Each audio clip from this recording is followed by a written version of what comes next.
Tajwama here. Welcome to the top cut of the Pocket Mads number 24, Pal Day and Pinnacle. Again, my name is Tajwama, and with me is the dankest of the rankest. And again, rank as in ranked.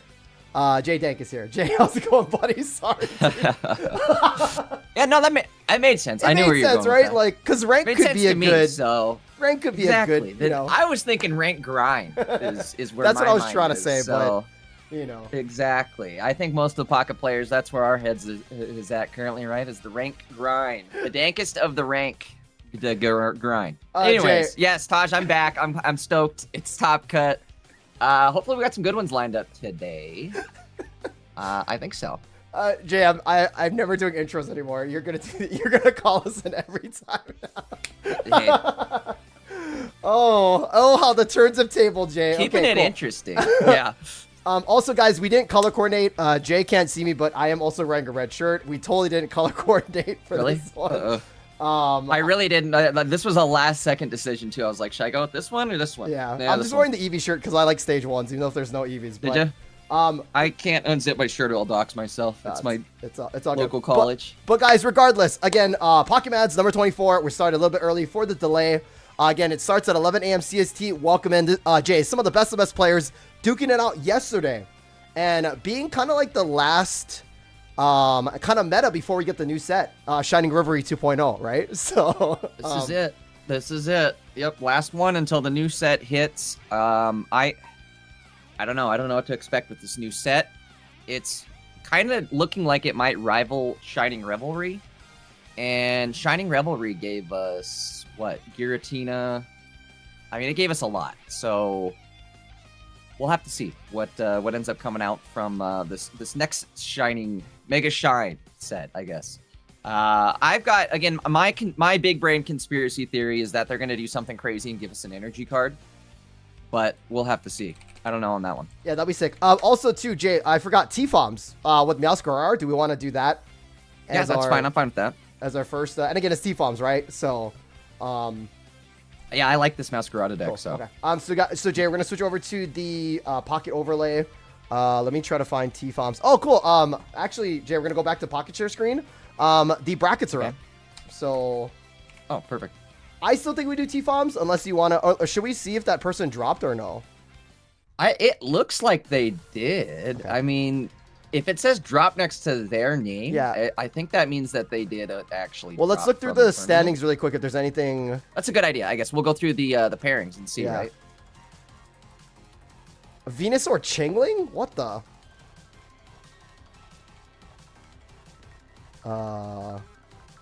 Yeah, the Mawile player dropped. So, which is crazy. Oh no, they're here. Because they were 60. They're here. Well, it says they're 63, so I don't like.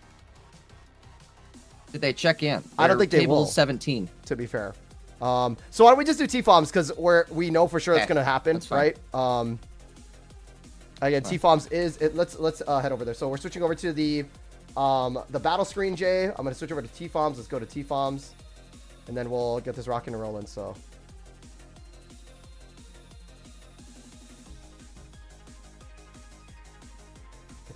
Cool. So guys, with round ones, again, we're starting on time as a cast, which is great.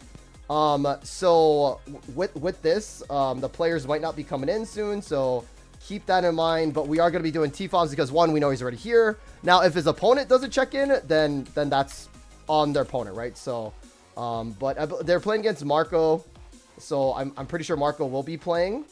Jay, can you look at the table to see if they're there? If everybody's checked in.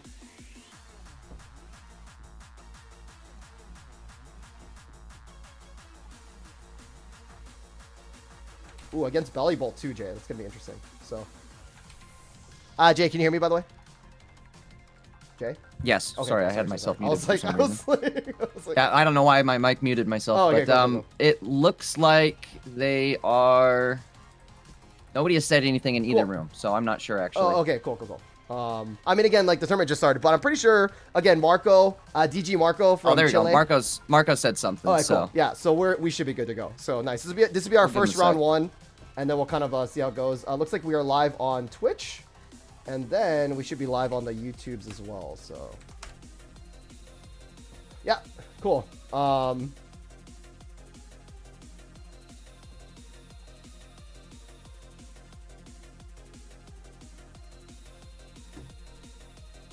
Okay. I've got. Sweet. Okay, also guys too, let me know about the sounds as well too. So Jay, why don't we do this? Keep an eye on the, actually I can do that too. I was gonna say I'm watching the match right now. I'll let you know in there.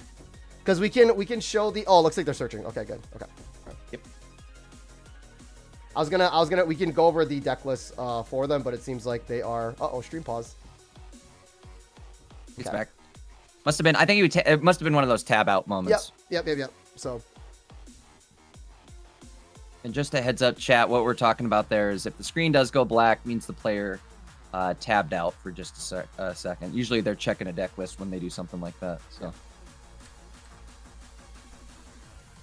But again, Jay, top cut, which is great. We're gonna get a lot of games. Again, best of the best. We will probably see a lot of Ulterior Mirror. We'll try our best not to show that, but if it comes down to it, it comes down to it, right? Like we could see like a top 4. At top cut, it gets a little hard to avoid that. So again, we'll try our best, but again, it does get to the point of being sort of hard to avoid. Yeah. And again, right now they are searching for each other. Maybe we go into the Limitless and see what's going on with them.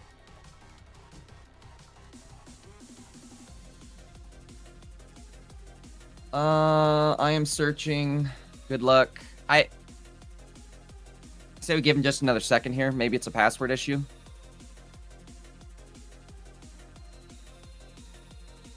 Keep on searching. Guess we're waiting on Marco. Okay, here we go. Maybe Marco wasn't searching yet. Okay.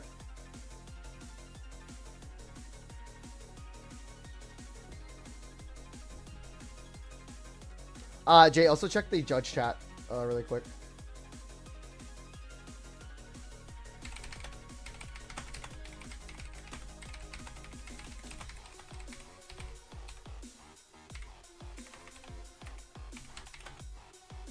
Uh-oh.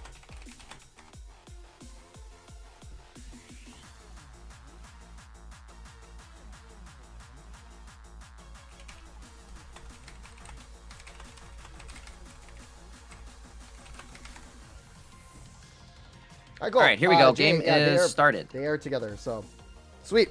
Jay, this is top 64. T-Poms versus Marco. Again, it's a Meowscarada deck, which again, T-Poms has navigated beautifully, which I think is working really well in the meta. I use the Meowscarada deck for ranked for myself. And against Marco running the Belly Bolt with the Pichu. So, we'll see how that plays out. And again, T-Poms going second, which is good, so then you can do Cry for Help for a Pokemon next turn. Yeah, it is actually kind of nice getting that turn 2 energy advantage with this deck, I would imagine. Man, is there any chance they get one shot by the Zero Aura the following turn? There's no Geos, but I'm thinking about that. Honestly, a Geo would be nice in this how do you call it, the Belly Bolt deck, because think about Geo over Training Area, right? We're already doing 140 damage with Belly Bolt, which is a great number. You don't really need to go 150 every time. Why not swap in the Training Area for a Giovanni so you can literally just one-shot this thing next turn. There is a Leaf Cape coming out though, which is nice, but still that could have been a better issue instead of running the Training Area, right? So because 140 is still big, Jay. Like that's insane. We don't need to go to 150. I don't believe so. So. Let's see. For a deck like this, I mean, do you? You really? I think you're kind of right there. Well, I mean, if you think about so again, 170 against Suicune, right? It does get one shot, but even at the 140 base, it gets one shot. Now again, they might use the planes, they might use the cape. So again, it's like, and again, like 150 does one shot like Giratina, but we're not seeing a lot of 150 Pokemon anyway. So,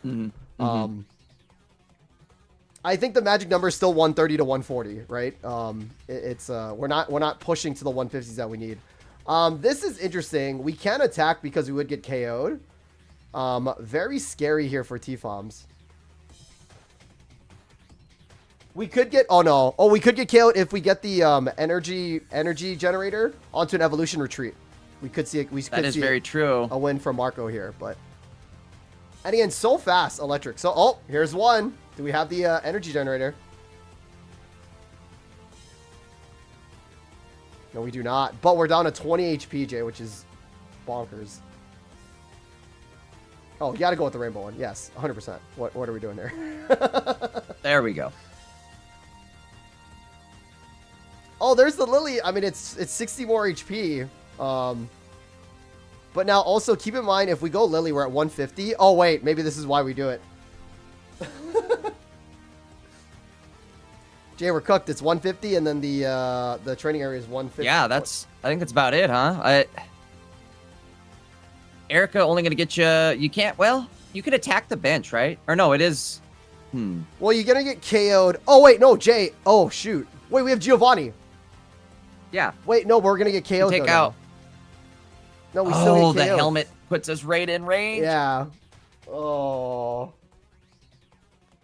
And I think T-Foms put the Giovanni for the Zero Auras to get to that 90 damage. Yeah, honestly. You know what's crazy is really how well T-Foms did up till he ran into... I think he avoided all the belly bolts, though. So maybe this is like his bane right here. I still feel like this is definitely a good deck. I still feel like you could do it, right? Again, I'm surprised T-Foms isn't using Quick Grow Astrax, right? Again, I feel like that's kind of needed just to kind of evolve faster. Oh, I lost my train of thought here. With the Masquerada deck, being able to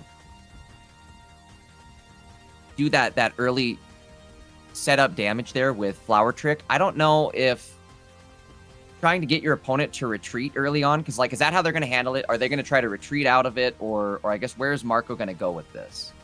If you do try to set up in the active spot there, is retreating or like causing them to retreat to stay alive? Is that the best way to go about it? Because then it kind of doubles up where you're causing them to lose energy as well as take damage, and then you can kind of put them into KO range.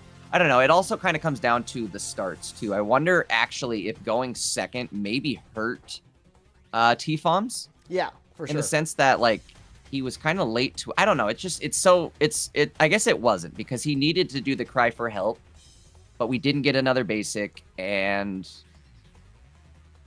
then it's just like we're set up into damage. I think it comes down to if Marco finds his Zera Auras early on or not.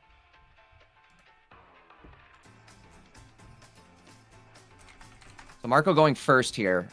Tadbulb in the active, which then means he's not going to be able to charge up this Tadbulb, but if he finds his Zera Auras, it kind of doesn't matter. I think he also hit the E-Gun last game, too. Yeah, there's one. Again, I play this deck. I can never find my Zera Auras. No, for sure. It's always just like a lone Tadbulb against the world. I mean, we do have Candy this time, Jay, and there's no hand disruption on the side of Marco. So we're going to see a Masquerade. The question is, well, I guess there is only the EX in hand, right? So, yeah. And crazy, Jay, that we're doing the Cry for Help and we're getting the Floragato, which we don't really need. We need another basic there. Yeah, and again, that's kind of what bit us in the butt last time, is we didn't have another basic. Marco able to find the Belly Bolt, so he's going to survive. It's that helmet damage, too, on these Belly Bolt decks that kind of sets it over the top. If this goes off, this would be... Okay, so that would be not great. So, Jay, I'm assuming, do we go into... If we get single prizer, do we go single prizer or do we go into EX? Ooh. I guess I'm almost thinking you go EX and then you just attack the active, or Flower Trick the active. They can't retreat out of it with Belly Bolt. And well, the attack does more. Whatever the attack, it does more damage. I think it does like 80. So, oh, that's true. We could attack. We could just outright attack since they can't retreat. I totally forgot that we had one energy already set up. Yeah. Yeah, you're probably right. I feel like this is kind of an aggressive evolve from Marco, but that's a nice copycat, though, I guess. So, the evolve on the Belly Bolt from Marco. He kind of had to, I think, just because he was scared of taking that early damage. Even if he was to get Flower Tricked, it would one shot him in that. Oh, nice! All right, cool. Nice. Okay. Yeah, now we can either go double Masquerade EX. I think you're right on that. Go double Solar Beam. Marco able to find that helmet again, which is kind of unfortunate for T-Bombs. So we go down to down into range. And again, Marco already used his energy generator, so he's not going to get 4 energies this turn. I feel like this deck needs 4 energy or 2 energy generators. Like, getting that acceleration on your... Oh, but Oh, Jay! Uh-oh. Everybody's favorite card.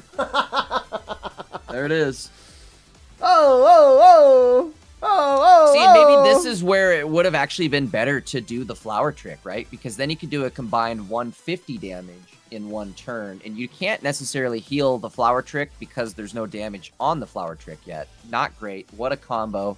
Get hit with Sabrina here. Oh, and this is enough to knock out the Sprig. Yep. All right. So yeah, flower trick would have been better per se. But isn't it at 160 HP? I guess we could add Geo. Oh wow, we just missed it. Rough. Very rough.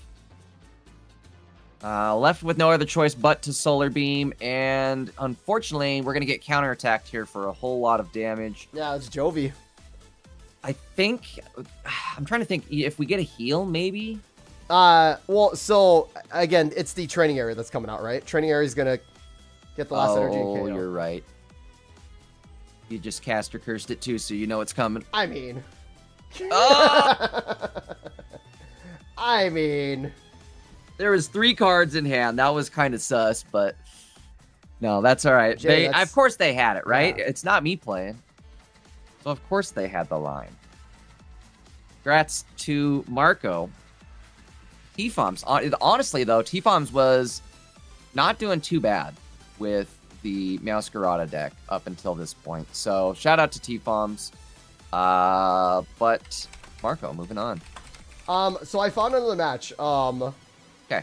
It's Rickle Me Matos versus Rickle Me Matos. Yeah. NEL. I don't know if they're streaming though. Okay. We've just been calling this person Rickle. Oh, okay. We'll go to Rickle. I see them. So. Okay.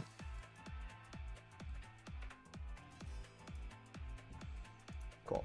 So Jay, oops, sorry. So this is just to get right into our next match. So it is a 32. Yeah. Okay. Cool.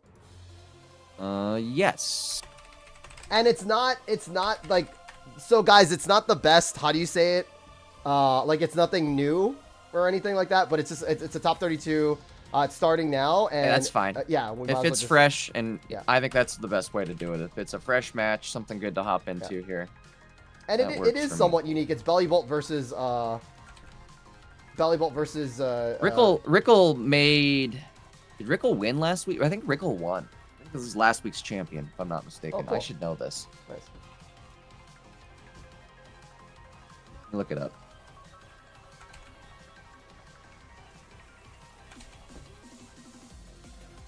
Okay. Images are almost ready to rock. Looks like the game is not yet started, but I'll let you know. Their emulator crashed, so. Might be a minute.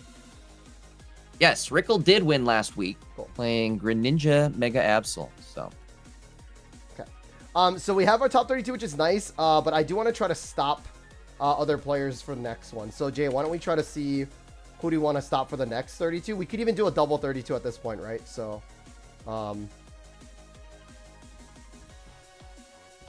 I think the only ones who are really watching right now, Jay, are going to be Poke Burst Rush, which we might stop. And then, because Poke Burst Rush is running, what's it called? Blaziken. That'd be cool. And then, yeah, I like that. There's also Dash.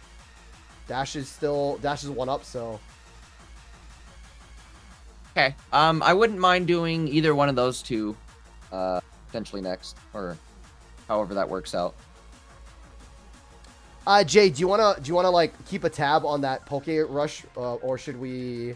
Yeah. Well, I was gonna say I can keep an eye on it. We can't get in the room yet. Right. So... Should we tell a judge to keep an eye on it, or? It might not be a bad idea. I don't know.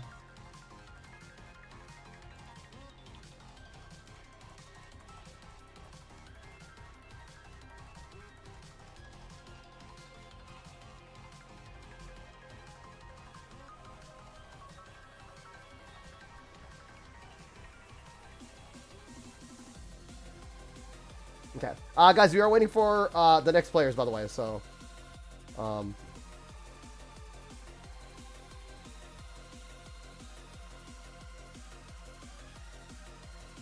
And again, we don't have to wait for that match either, Jay, but it's just something that's like, you know, it's Blaze, right? So I think those are two decent matchups. I don't know. Maybe we just keep an eye on it, just because it is kind of like a top. I don't know. I hate when we stop things too early on and then we create like this big. No, it's not going to be though. Like again, like a Blaze deck shouldn't be too behind. Yeah, I think we'll be all right. You know what I mean? Yeah. Game is starting. It looks like. Cool. So it is on the board again. Everything's up. Jay. Jay, top 32. Rickle versus N. Again, N using a Belly Bolt deck. I believe it's the exact same one again, unless I totally forgot. No, there's a Poncho now, which is cool, and 2 energy generators. So Poncho, 2 energy generators for N. Also, Rickle, again, last Pocket Match champion, running the Greninja Altaria with Chingling. So very interesting to see there. Yes. Very interesting indeed. Again, Rickle is last week's Pocket Match champion. Back again in Top Cut this week. Playing a little bit of a different deck. Still running the Greninjas, but they swapped out the Absol for Mega Altaria. If I'm not mistaken. That's what they did. Jay, there's also a Gardevoir deck. Oh, but they lost the Prelux. Okay, never mind. Maybe that'd be fun. Oh, dang. Well, congrats to Prelux. Right.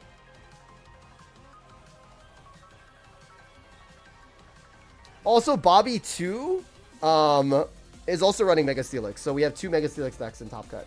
Or a bunch. Got Bobby with them twos? Yeah. So. All right, cool. Perfect. I think that's all we have. So. Okay. Alrighty, guys, but again, here we go. So it is N's turn here. We do see the energy on the Swabu. And also we do see the Frogadier as well as a Copycat. So that'll be pretty big. The Zera does go down. We add the energy to the Tadpole, but also now this Pichu accelerating the energy. So pretty much next turn, Belly Bolt can do 140 damage. 150 due to the training area out on the board. So very, very scary board state. For Rickle, we go for the research versus the Copycat, which is interesting, but we do find our Ninja. Oh, no way. And we are going to go for the Sleep Span because why not? We have them Golden Pipes. Why not use them? Exactly. Already set up on the benched Swablu as well, so we can afford to lose this active one. Sleep does not go off, unfortunately. Again, if we do see the Belly Bolt, there's going to be... Also, we could KO with the cat too, Jay, which is actually might be a better play. Yeah, we just send out the cat, and then we go...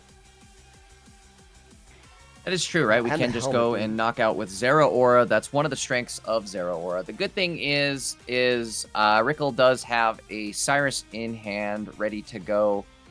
We just have to find... I guess... Ooh, they've got a top deck, a Mega Ult, though, if they want to make a Cyrus play. Well, what we could do, Jay, is we could actually Copycat after we evolve into our Mega Altaria. Right?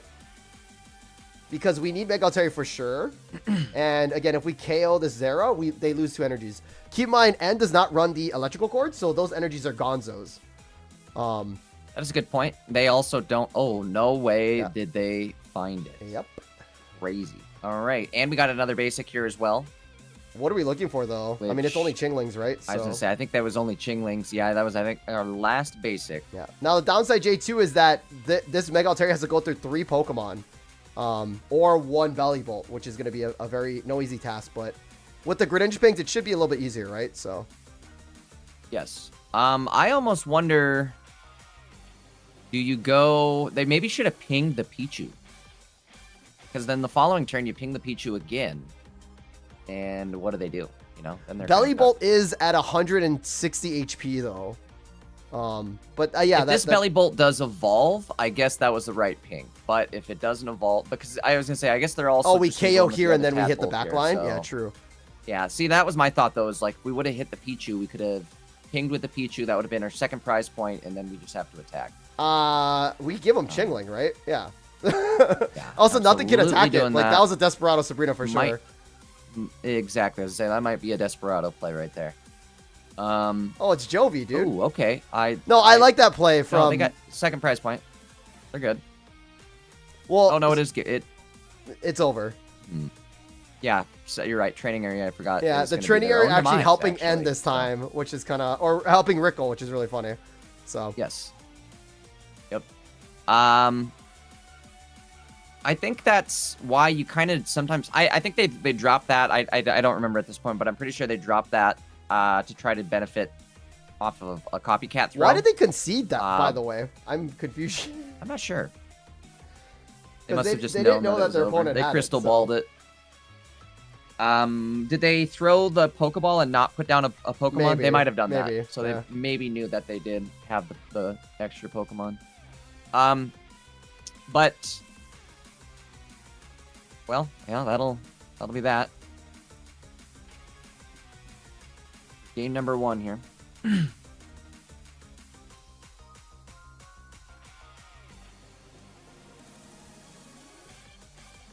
Yeah, so Jay, I think what we'll do is we will once the Poke Burst Rush goes, we'll just go to that one, or we'll go to again one of the Steelixes. That works for me. Which again was Dash and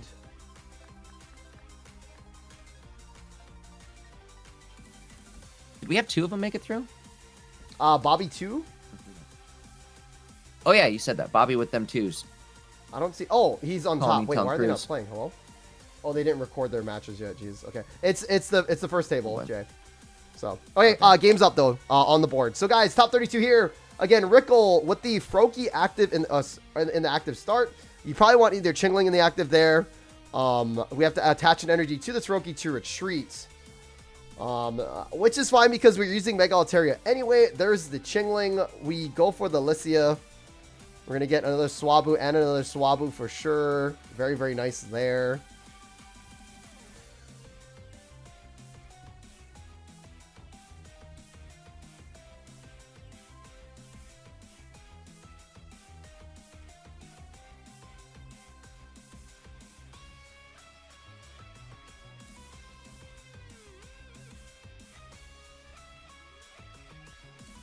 All right, and we're gonna have to see now Oh, how it's many gonna be the biggest Zero copycat, ores Jay. they can find. This could be Oh, that insane, could have dude. been. Oh no! Wait! You're right. It's gonna be. We're dropping cards. That was pretty good. Yeah, I was gonna say. Let's see. We could end up dropping, 3 cards here, and then oh, okay, 3 cards and an E generator. Tabing out. He wants to see how many cards does this guy actually have. Also, chat, we try to hide whenever the players like switch over because we don't want to show anything weird. Definitely. DMs from mom, grocery lists, etc., etc. So, Jay, never crazy know part what though, might right? pop We up on actually have screen. to add the energy to our Froakie in order to retreat. And looking at the energy state almost from wonder- end, it's ridiculous. Like that's Yes. so. I almost wonder, is it worth it? But they definitely have to. You can't afford to lose this Froakie at this point. I feel like. Jay, I think we have to just put it into. Ooh. We have to go into Altaria, and then we set up a guess- sleep play for hold next on. turn. I think we have to. You know what I mean? Yeah. Or we could attach to Altaria, sacrifice the Froakie, and I think that's what we're gonna do here. We do have Cyrus in hand, so we can double hit. We'll have to see here. I think what they could do though, or what the opponent can do, is just retreat and get the KO with Zeraora, Mm-hmm. and then have that Pichu as like a fallback. So.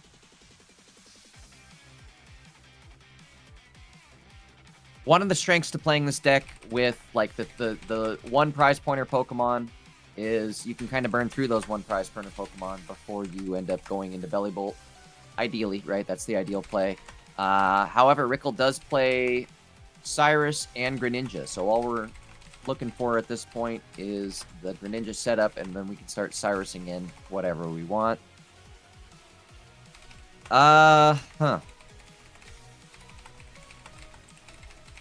So Rickle gonna get the counter KO here, and it's gonna wipe off 2 of the 3 energy on the field, which then means even if they do find the Belly Bolt,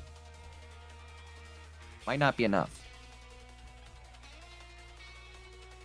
And again, Jay, that's why I like energy generator, or sorry, electrical cord in this deck. Like I feel like you need electrical cord. Yes. Because if you lose a Pokemon, your momentum just just gets obliterated. You're only hitting for 70s, which is not bad, but like again, electrical cord over that helmet. I mean, maybe the helmet chip damage is there, right? Like maybe the math is better, but I would rather be hitting for 140s consistently versus just hitting for 70 because we lost them on, right? So absolutely. Can't hit with the E-gun, and I think this might actually be game over here. Does Rickle run... Rickle only runs a Cyrus, but they do have... Oh, what's crazy is Rickle's only running one Cyrus with Greninja Ping, too, which is crazy. So... Also, sorry, guys. Now the gameplay is showing, so I do apologize. But they do evolve into Belly Bolt here. They drop their last Zera. They're only hitting for 70, but that is enough, Jay. Hitting for 70 is enough. Yeah, that is going to be enough here. You're absolutely right. Actually, no, I'm sorry, it isn't, right? Because they only have 2 energy. So they're not going to be able to get up to that 140 I thought they had turn. an energy somewhere. I'm sorry. Yeah, so they can still hit. I thought they did for a sec, too, but I think you're right at this point. So they can hit, and they should be good. It'll only drop them down to 90. The only scary thing, do they run 2? They do run 2 energy generators, and they did use one. So I think that you just could go be a for possibility. it. I think you just go for it. I think you have to. Yeah, I think you're right. I think you have to.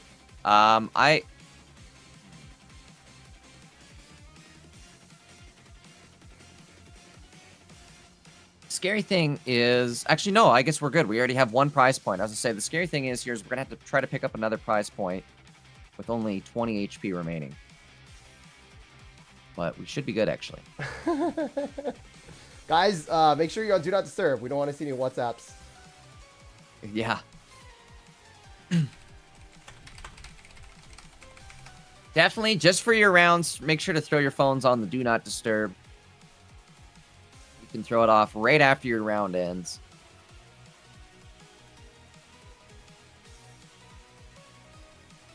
But for everybody's privacy. Okay, Brennan is also available, so this is GG's. Because we just retreat and we hit with anything else. Or we hit with the other Altaria. That is very true.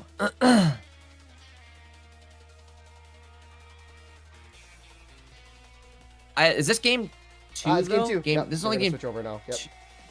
But I thought it was 1-1, though. Didn't Rickle lose the first one? About 90% sure they did. Let me look. No, I am tripping. Rickle 2-0'd it. Who did you say it was? Right, Jay? Hold on. Yeah, okay, bro. You're throwing me off, dude. I thought for a sec, I was like, wait a sec. Didn't Rickle get completely blown out of the water that first game? But maybe not the game I'm thinking of. It's all good. So let's go to Brennan here. Because I don't know where the other opponent is, but here we go.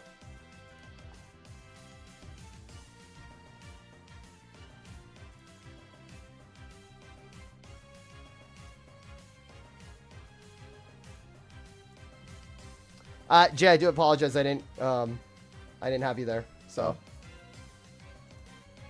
Okay, and Brennan keeps on moving. So, okay. My bad.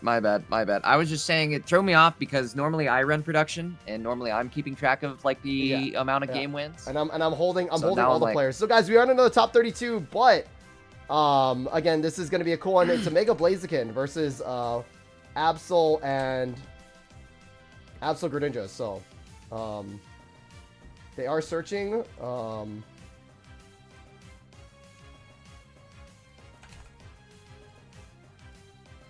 And again, chat, hate to break it to you, but after this, if Rush gets KO'd out of the tournament, the only other quote-unquote unique deck would just be the Steelix, and everything else is just either Altaria. Is that Dash MD then? Is that who's still left? Yeah. So Dash and Bobby are still playing. I don't know how they're doing though. So Dash made it to top 32. Cool. Nice. Oh, Bobby did actually knock out Satoshi, which is crazy. I think Satoshi was 7-0 as of yesterday. Yeah, he was the first seed. So first seed, yes. And again, cool. So we can watch it later, but this one just popped up, right? So we're just jumping in on it. So let me tell them that they can start looking. So it's like the homie Nabrix also managed to make it to top 32. I got some names at least. Dash, Nascon, Marco, Brennan. Yep. So guys, this is another top 32 match. However, again, it's something again more unique per se.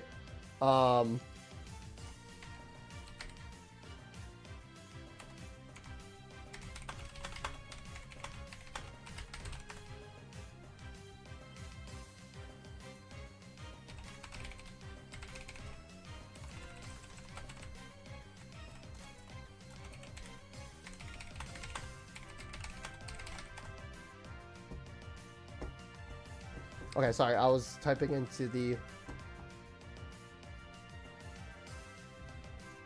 Twitch chat. Okay, so they're still searching. I want to see if,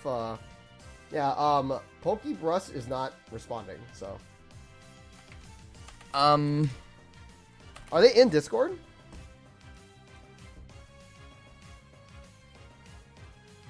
Where the hell are they? I wonder if they're trying to like figure it out. That's why. But okay. Either way, so we're here. Let me see if we can check if any other matches are going to be good to go. Because Masu and Rickle are our top 16s right now. Danico Nabrix.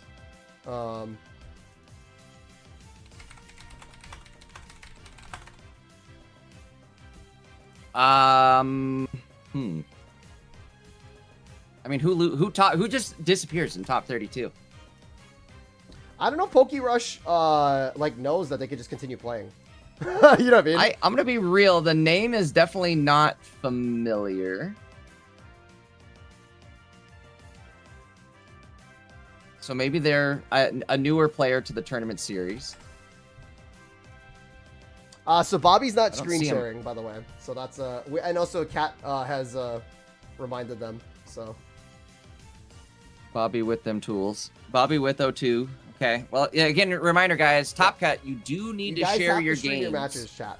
So yes, please. In fact, guys, going forward, we're gonna try to encourage people to like stream more games. We want to have more games available. So Jay, we're not even encouraging. So let's first do Top Cut and make sure everybody streams Top Cut before we even focus on Swiss. You feel me? Like, yes. Not even, and Top Cut, it's mandatory, but I'm just saying in general, we're encouraging people to try to stream games 100%, more so we have a bigger selection of games. I think we just need to make sure Top Cut, everybody's streaming. Like, that's the, let's focus on that. Oh, well, yeah, I mean, we've already set rules for that, so that's already something that, if you're not streaming in Top Cut, you're going to get disqualified. Well, so Jay, like, I think when you were gone, Taj, we brainstormed some rules and made some changes. What? No, so is it actually being applied? If you're not streaming in Top Cut, like, it should be. So are people getting DQ'd now, or like from last tournament? You know, I mean, it's hard to catch it, but if you get caught not streaming in Top Cut, the rule is you will be subjected to a disqualification. So, reminder there.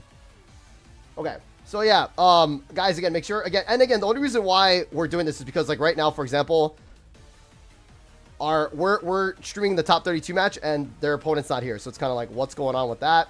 Again, it's Top Cut, so we're trying to make this as fluid as possible. We're not trying to be mean. Like, we get it. People have lives. It's Sunday, right? But if you're in a tournament, respect everybody else that's working it and the players and your opponents, right? Like, say you're at a tournament and you, like, just leave for some reason, right? So, yeah, definitely. And there's a lot of people I've noticed, too, Taj, that just, like, didn't show up or just, like, they assume they lost. No, Jay, there's another tournament going on, too. That's why. So. Well, yeah, but there's also people who are, like, just dropping out. This happens every week. It's not just this week. This happens every week where players just assume they lost. And like you guys, you definitely shouldn't drop until it's over. Right. If you're right on the cusps, you definitely shouldn't be dropping. If you're 5-2, definitely not like something you should drop over. I understand if you do have something else going on, but like there seems to be a lot of people who I think just assume that they're out once they get 2 losses.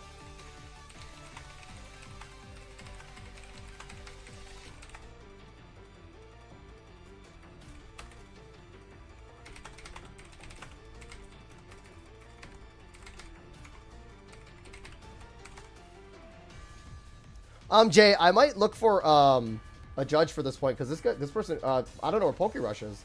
They might be playing in the other tournament, which is. Yeah, I think you have a time limit on how long you can wait before it ends up being a free game.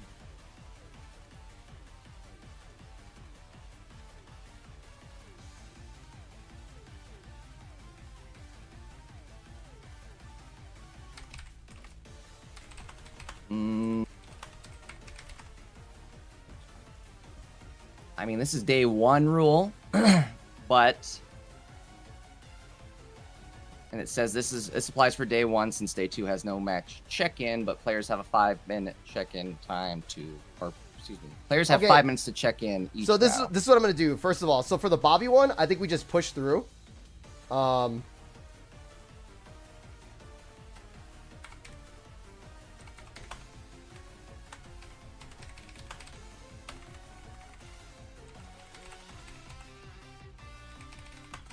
what do you think, Jay? For Bobby and Prelux. What do you mean, like? Oh, here we Bobby go. doesn't Burst Rush is here. Bobby doesn't on stream. He's here. So. Oh, what about Brennan? Brennan can't stream? Aren't we watching in Brennan's? Well, no, it's another person. I'm just saying about this like whole like not streaming thing. So. Oh. Well. So we just let Prelux do it, or like, you know what I mean, or like, or talk in judge chat if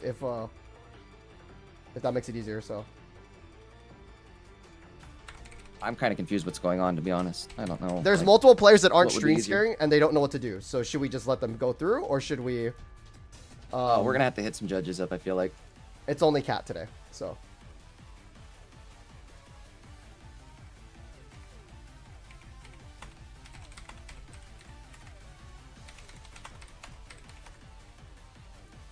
Well, I don't know. At this point, it's like we might have to, just for the sake of us not having enough judges to handle this, we might have to just like allow this to happen, unfortunately. That makes sense. Okay, Bobby then figured it out, which is nice. I'm trying to figure out. Okay, so Cat said it's just warnings. So, yeah, hold on. I'm gonna grab a judge for Cats, or for this one then. Okay.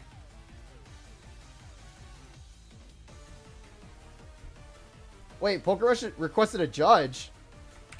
Wait, what the? For what?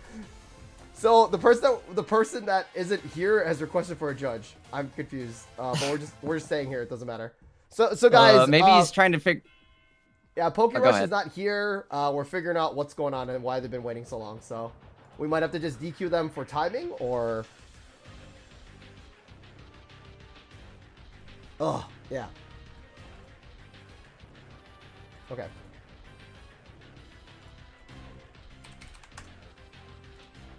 Jay, check the what's it called? We might even just switch over to Bobby and Prelux if that's the case.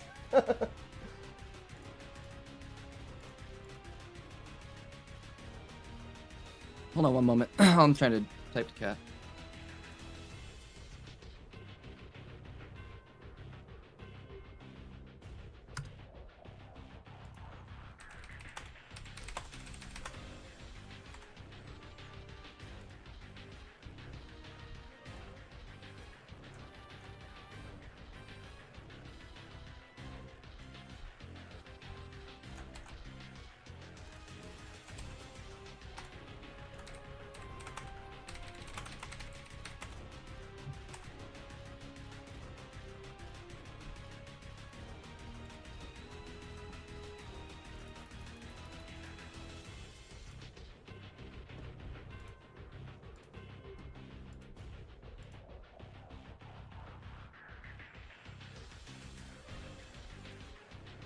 So, I guess.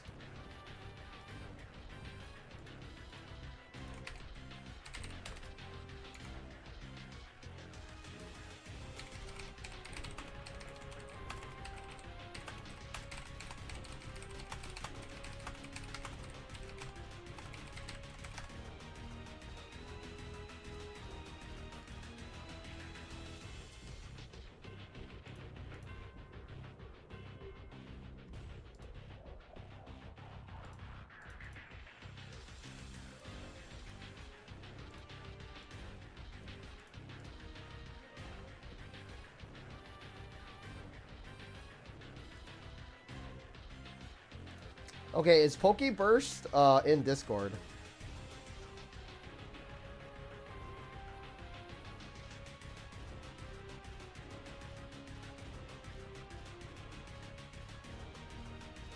They are. Looks like it's under a different name. Bobby's finally here. Hold on.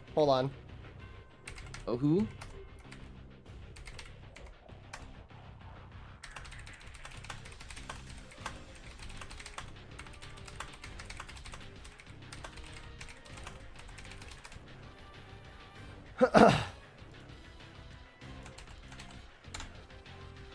Jay, I'm doing that.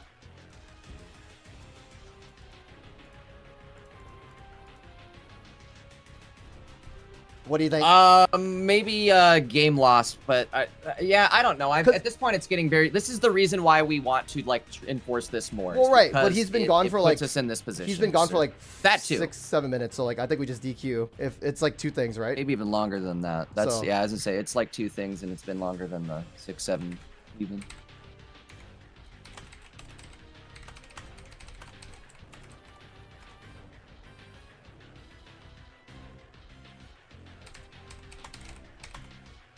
Not working for me. I created an account. I don't see this share screen.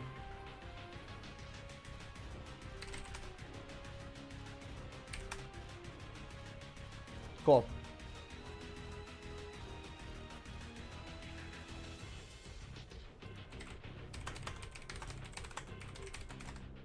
Again, guys, like we don't want to be sticklers about this, but No, I mean we're this refining it. We're doing better. This is why. Yeah. Yeah, no, but I was say, let me explain here to the chat. This is why we want to start enforcing this more, is because of the fact that it causes so many problems for us on like the production. It slows things down to a halt, and especially in Top Cut, like we shouldn't be trying to explain in Top Cut how to start streaming games. If you guys enter Pocket Mads, you should just come with the expectation that you're gonna have to stream your game. Right? Like, because if you make it to Top Cut, you have to stream it. So just come with the expectation that you have to stream your game. It helps us. It'll help you. It'll be. I mean, it's a good thing overall, right? Like, it gives us game to watch. It gives you recognition in the community. Again, it's very unfortunate when we put in all this time to like try to get people up and running, when it's probably something they should have looked into maybe ahead of time. Not like on the spot. And another thing too is make sure you show up on time to your games. It's definitely in Top Cut, we're all waiting on whoever the slowest person is. So don't let that be you. And don't help encourage that environment, right? Like don't push people back because you were late and then created a wave of lateness. But again, guys, just some things to remember for tournament etiquette, I would say, just to make sure things move along smoothly. We don't want to have to enforce rules and, drop players because they came unprepared. Like, that's the worst way to have to lose out of a tournament, right? Is because you showed up unprepared. So, cool. Don't let that Jay, happen. We're going to a top 16. It's Brennan, so we're just going to follow him. Let's do it. Going against Baxcalibur. So, it's nothing. I think we're it's still nothing here, right? Yep. untraditional per se, but it's cool.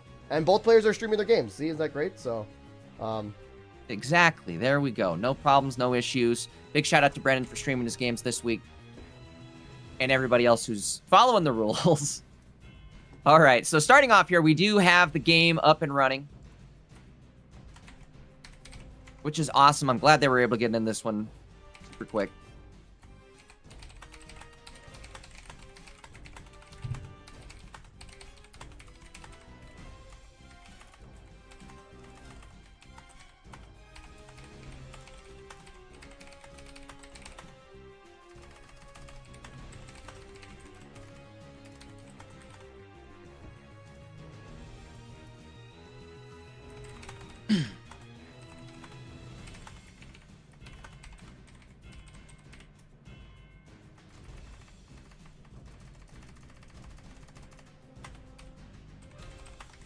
Oh, there it goes. So it throws a little bit here. Double Pokeball out of the Professor, it looks like.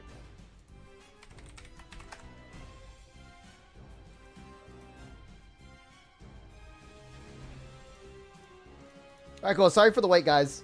Thank you again. Cool. So, top 16 though, Jay. Again, it's Top Absol 16. versus Frigibacks, which is it's kind of cool, right? So This Absol deck is absolutely a terror. We'll have to see kind of how they choose to go about this here. I don't know if they're going to drop Absol just yet. Chen Pao is a thing, but it's not ready to go. So maybe this is the time. In fact, they are going to drop Absol and choose to power him up. Qingling in effect, so no candy going out this turn.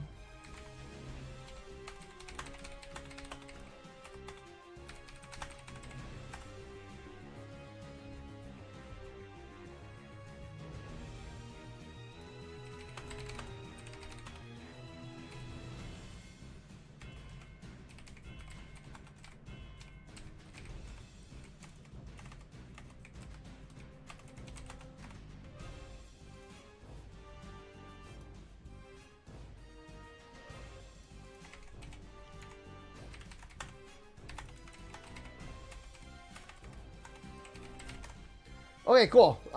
We are good. Okay, I'm trying to figure out I'm trying to find the next match for us, Jay. So, sorry for not. Yeah, we might have to start now, right? As much, huh? That's all right. No, that's all right. Hold on. I was gonna say we might have to start now, right? Well, I mean that's what I'm doing while you're casting. So that's what I've been doing on this side of things. So. I know. I was just joking and saying like since last round was such a nightmare, we might have to start now. But all right. Yeah, we're gonna attack with Mega Absol here. Ooh, good steal from Absol here, but they actually go for the Sabrina first. I guess this makes sense.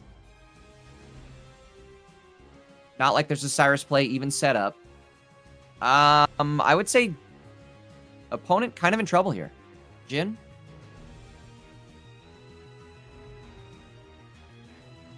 I mean, Absol there is just rocking and destroying.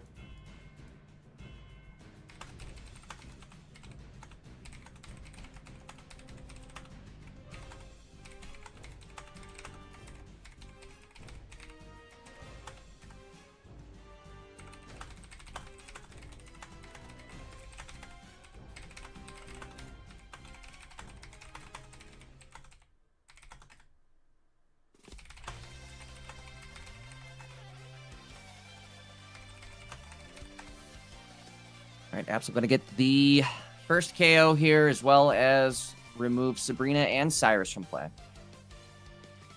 think Brennan probably has this in the bag here. It'll just be a matter of either 2 pings or a Cyrus top deck. You're going to get the Baxcalibur, but it is too little too late.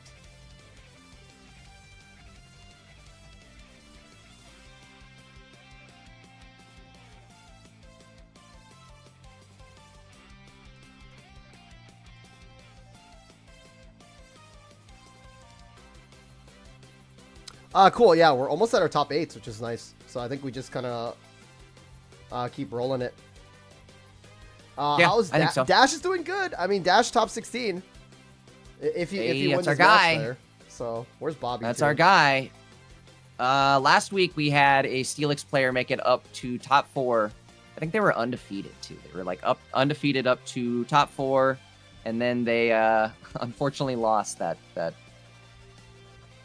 top 4 game. Chat was definitely rooting for him. I think we were all kind of rooting for him.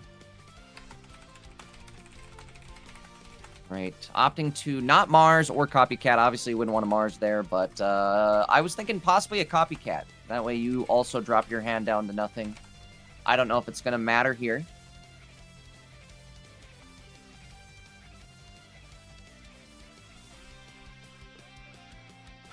Also, I'm kind of confused. Why didn't we, if I'm Brennan, why didn't I ping the benched? Maybe that's why.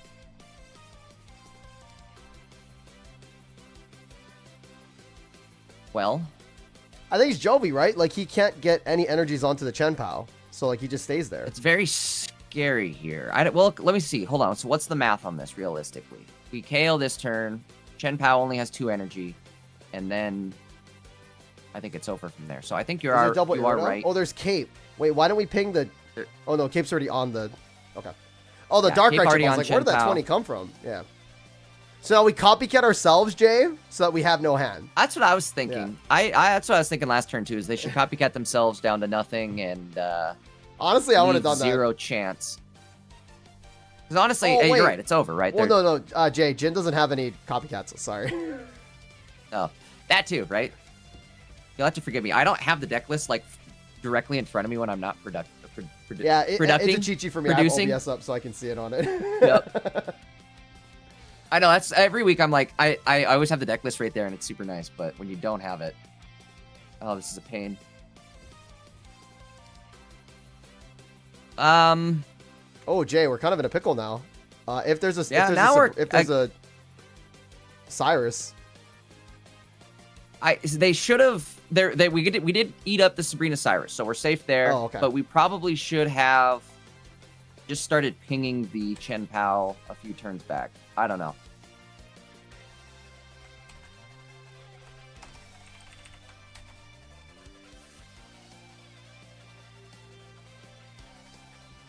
It should be over this turn. I don't think there's a way to get out of it now.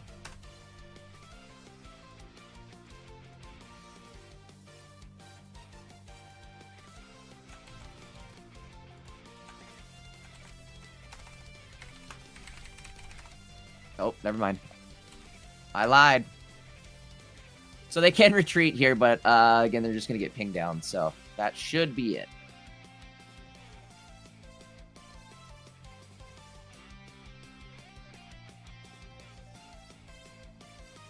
It's kind of awkward with the Chingling, huh? Oh, we just ping in the back. Yeah. I was like, Chingling's just chilling and not doing anything. But game one goes to Brennan. And that's one problem with this this deck is like you can kind of lock yourself out from being able to place other things down. It's nice, like it's nice to have everything, right? It's nice to have the Greninja, it's nice to have your Darkrai, and it's nice to have the Absol on the board. But it's also nice to start with the Chingling, so. It ends up being one of those decks where you can kind of bench lock yourself.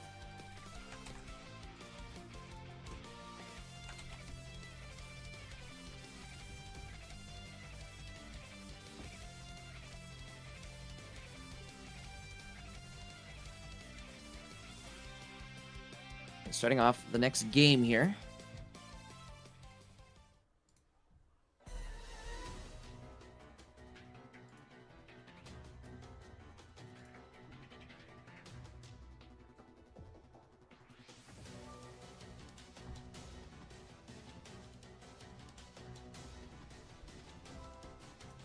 Jay, do we want to see a top 16 with Steelix or?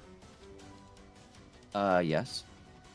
But we're in top 16 right now. That's what I'm worried. Oh. Well, are we holding them, or what are they doing? Are they already going? They're just about to start, so. Could we hold them? Should we hold them? I will. I am. Yes. I'm down with it. We are moving pretty quick. It's only been like 50 minutes here, and top 16's already rolling, so I would say it wouldn't hurt to hold it. Shout out to Maddie in chat. He says, next weekend should be exciting with the new cards, and I 100% agree with that. Chat, well, what card are you excited for most so far? So also, Jay, go ahead, Josh. Next week too, I believe like we're going to be more like, so chat, we're going to have you guys also change your Discord names to your Limitless names too, so we can make sure that you guys are streaming. So I think that'll make Top Gun a lot more smoother. So I think yes, that should also be something we need to start doing more, guys. Yeah, is make sure your so I think next week is gonna be a lot more smoother. And I'm not, and guys, this is already going really smooth. We're just really trying to fine tune it, so that it's guaranteed flawless. You feel me? So, one thing I'm thinking here, Taj, is we should maybe start booting out people from the Discord channel as we're going along. If we notice somebody just sitting there, the name doesn't match up at all, and they're not streaming. Like, have you also noticed that there's people who just sit in Discord and don't actually ever stream their game? I wonder if like maybe something happens and like the stream just stops. But either way, I think maybe a good way to go about this would be to just boot them from the Discord. Not like a ban from the Discord or anything, just like a friendly boot from the Discord. Well, just the so room, you right? understand. So yeah, exactly. Like, oh, I got booted. Cool. What did I do wrong? Yeah, Jay, Brennan won that one, so now we can switch over to the Okay, let's go into Dash's POV then.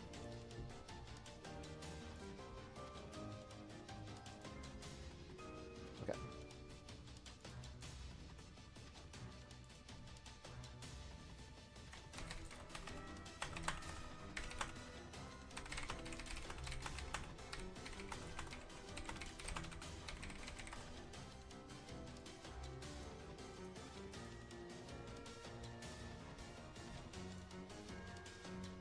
Okay, so Jay, we are in the top 16. It's Dash. Is he screen sharing? Not yet. Okay.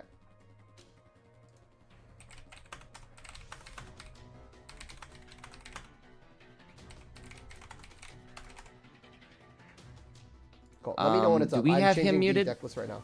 So. So if we have him muted, maybe we should say something even? No. I mean, I'm talking to the emblem list right now, so we're good. Okay, perfect. Okay. I mean, if you want to do that too, you can. But I'm chatting with them in the list right now, so. Yeah, if you're chatting with them already, we'll just that's fine. I think they understand. We don't see it pop up. We can always resort to Yeah, for sure. the trick. Oh yeah, goofy deck from Andres too, Jay. If you look at it, there's some baby Pokemon in here, which looks very interesting. So. Yeah.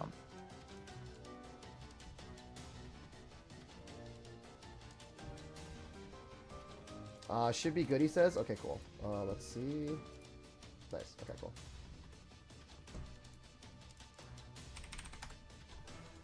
Andrew's playing that Dragon Arcana deck, but kind of a little twist on it. This isn't like the normal version of Dragon Arcana that SA normally runs, right? We're seeing some different babies in here, as well as a Jirachi. So we'll have to see how that pans out.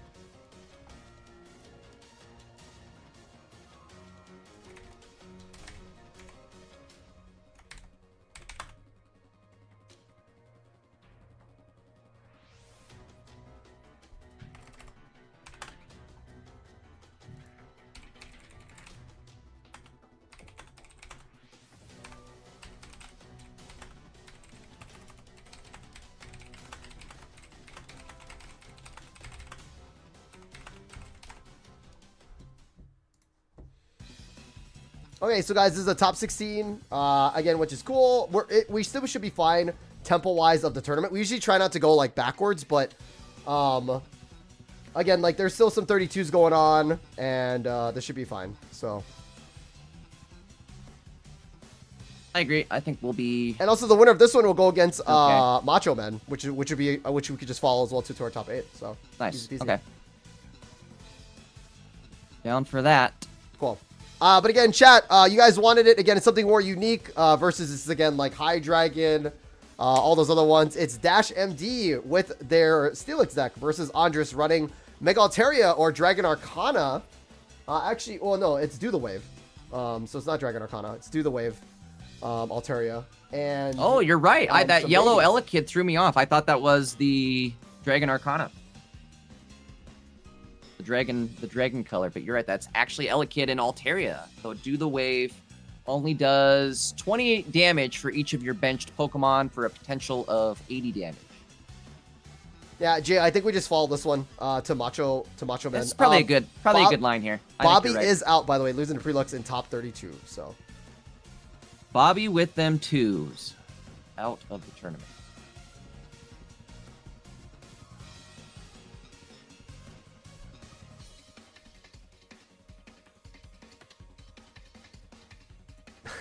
He keeps on. I got it. Don't worry.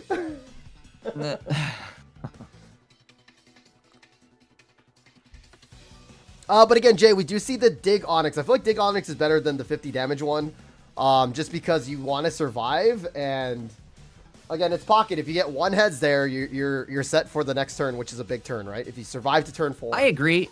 And I even kind of like this Dig Onyx going into Oricorio, right? You're going to hit for 50. I think the other one does one-shot it, though, without a cave, right? It hits for 50 damage. With type advantage, that'd be 70, so it's enough to knock out the Oricorio in one hit. However, I still like the Dig effect more. Like, it does so much more against other decks. And, like, I don't know. The chances of needing to attack into a Oricorio How big is it really? Yeah, How and often also, does it happen? Jay, the thing is, if you go against Oricorio, you just sit there in the active with your Steelix.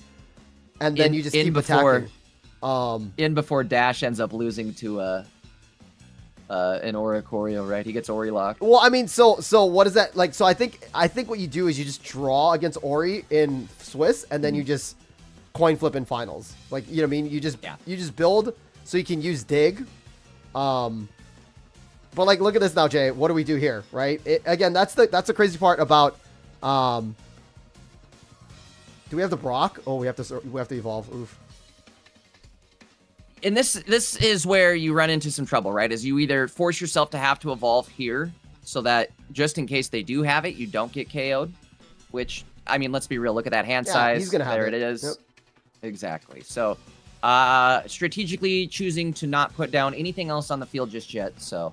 We'll have also, to see Jay, here. looking at Andres's deck list, 2 Cyruses, no Sabrina, because of that Elekid, so, and the Jirachi. So they can't Sabrina out any of the Indidis, or even a second Onyx if we need to, right? So they could Starfall, but I'm pretty sure this Mega Altaria just wants to hit as much as possible. Oh, we can even set up double Indidi now, Jay. We might go to full here. There it is. All right. And this is where you need your popsicle to pop off. You need your well, obviously your Pokestone Lady is just going to heal for a set amount, but everything kind of counts here. And if you can bring all this damage down to like a 3-shot. Heads up. Sorry. Gotta be quick. But if you can bring all this down to like a 3-shot. I feel like we just need to drop our other Indidi. Like, I feel like, why are we not just full healing here? You know what I mean? Because I kind of agree too. And also, if they do like choose to target that other Indidi, it's less damage. It's less damage. It gives you more turns. So. Like, I don't see why we're not dropping Indidi here. We definitely could. We PCL can even right poke here one too. I think lady.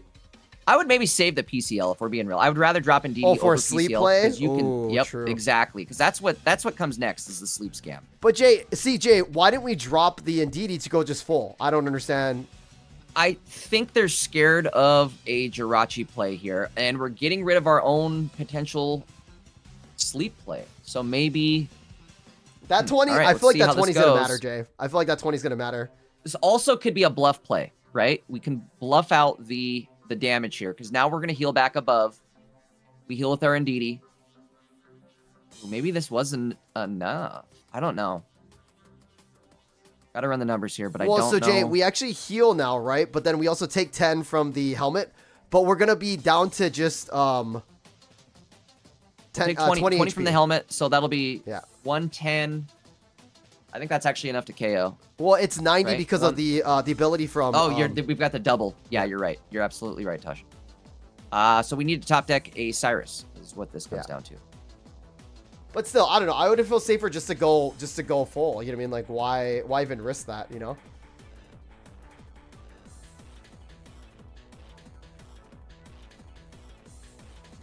Down to 20. We retreat. Oh no, but then Jirachi just KOs us, dude. Right? Yep. Yeah. Let me see how this is gonna work here. Oh, is there another ice pop? There is 2 ice pops.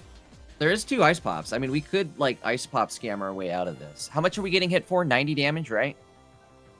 If we attack, somehow. It's only 90. But here comes the ice pop, right, Jay? So there's our Cyrus. There's our Cyrus, of course.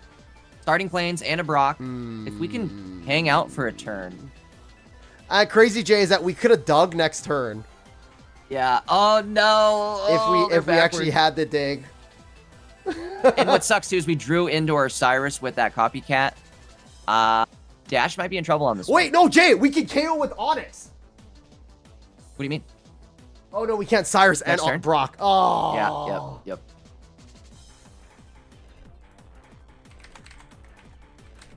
Sorry, starting planes. That brings us up to 1. Hold on, wait. Whoa.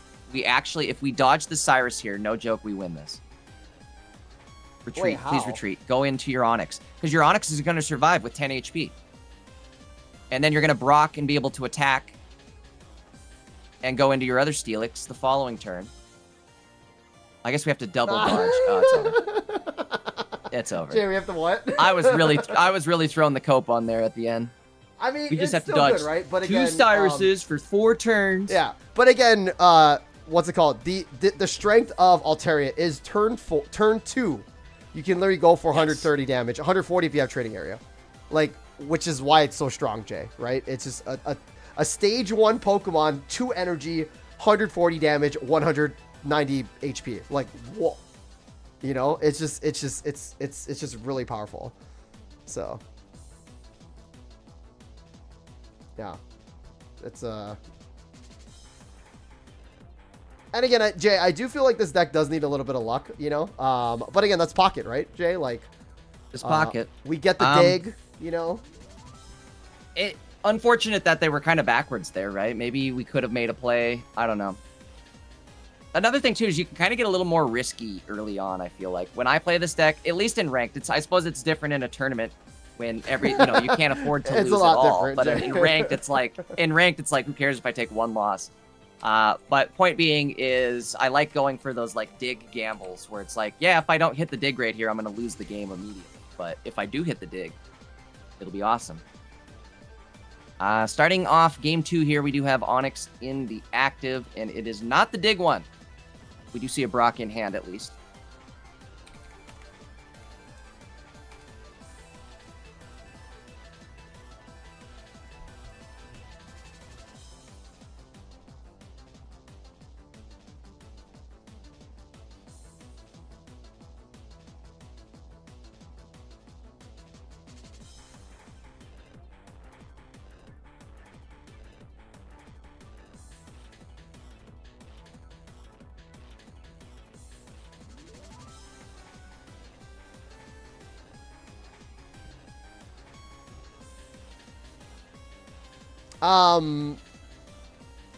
Jay, do we sleep play here?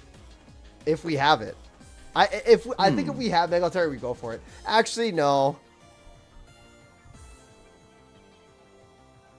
Tough call. No, you don't want to, because if you miss the sleep, you're going down. Right. He's gonna hit you for 50.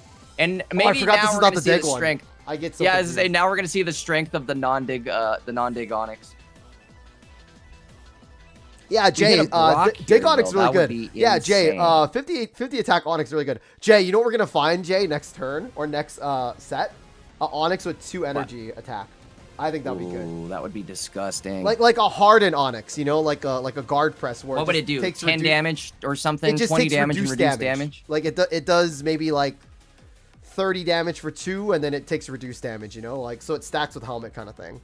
Oh, that would be insane. I think they'd have to probably chop it down to like 10 or 20 damage, honestly, because that would be too good. Nah, it's gotta be like, it's 2 energy. It's gotta do some damage, you know? So what's the retreat cost? If the retreat cost is 3 and I can throw a heavy 17 retreat cost, I'm okay with that. It is. No, I was gonna say, as long as it's 3 and I can throw a heavy helmet on there. Or it can't retreat. How about that, Jay? Like, once you use this attack, retreat. you can't retreat. So it's like, so way better start, chat, for Dash again. What's interesting is that I mean, we still get KO'd by. Yes, so we have to evolve here, and yeah, I would evolve 100%. Yeah, just tank. Yeah, and just kind of tank the hit, which is fine. We have an Ice Pop and we have research, so we could find another DD. Research ready to go. Again, you don't want to tank or you don't want to attack into the Tyrogue, because then you're setting up the Mega Altaria to come in and get you. I guess it doesn't matter either way, because they do have the free retreat, but attacking the Tyrogue is only going to put that helmet chip damage on you, and then put the Mega Altaria 1 step closer.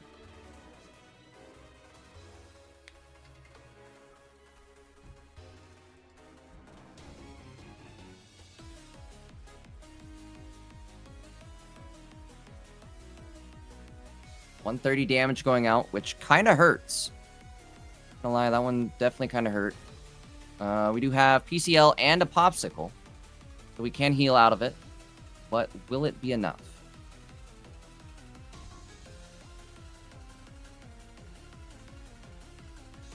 Actually, wait, no, I think this is all we need.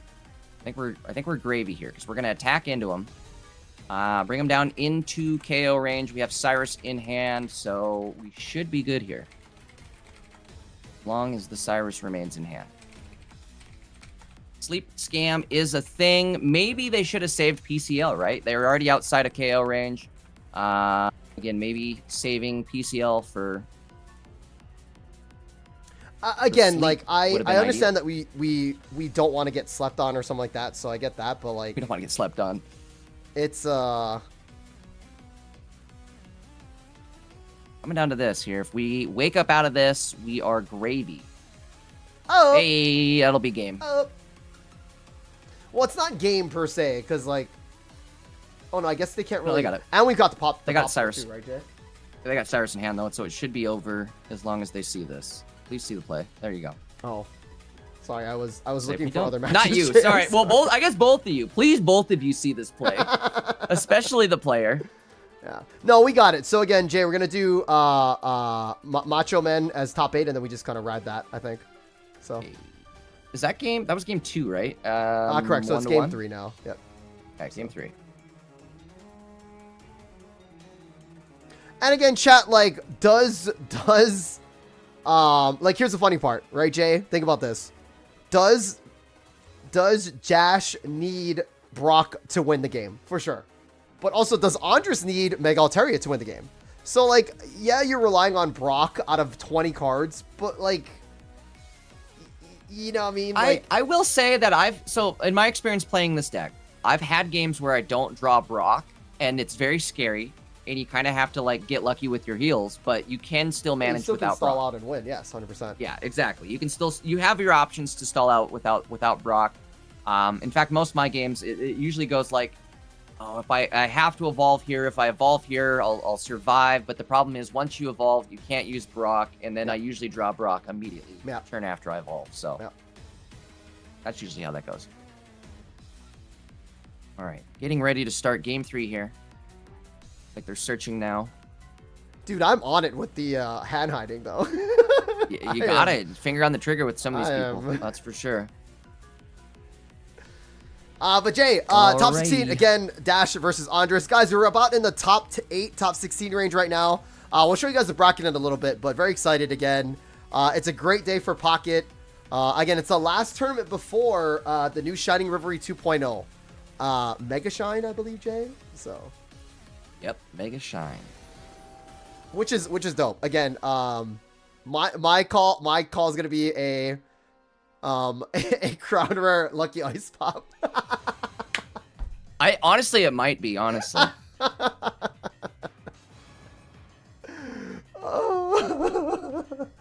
Chat, I'm sorry. Let me move away from the pitchforks. I apologize. So, but Jay, we have the Onyx that does damage, but we don't have. Do we? I think we actually go for the copycat for a Brock. I think you're right. Because I mean, like, these Starfalls are only doing 10 damage. Dash, come on. You need that Brock. The Starfall tickle. I think so too. Get throw the hand. Do it. You need the helmet. Or no, he's got the helmet. Okay, perfect. What does he want? The Lucky Ice Pop? Like, how does this accelerate your game? Probably Cyrus, honestly. Dash. But there's also, like, this is your chance to get cards to get, like, a Steelix, get your Onyx back in your hand, get your Ice Pop back in your hand. There we go. That's all you needed. Yeah, sure. At least Indeedee gives you some good stuff, right? So, to be fair, Jay, I would have dropped Indeedee. Oh, no, but then it could have gotten Star dropped. Okay, maybe not.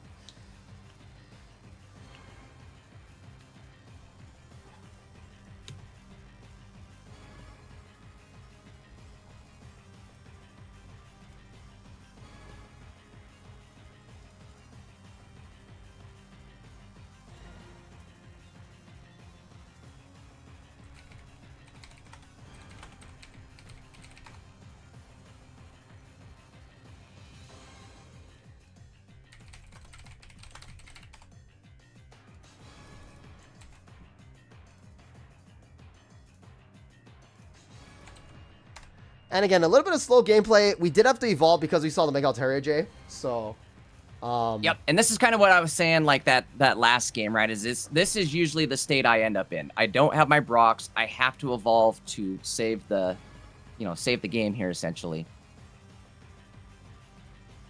Wow, and, we're actually doing 10 damage. I mean, does the math matter there? I mean, I guess. Whoa, the math be mathin', I guess. Huh? I would have added it to the swap in the back per se, but.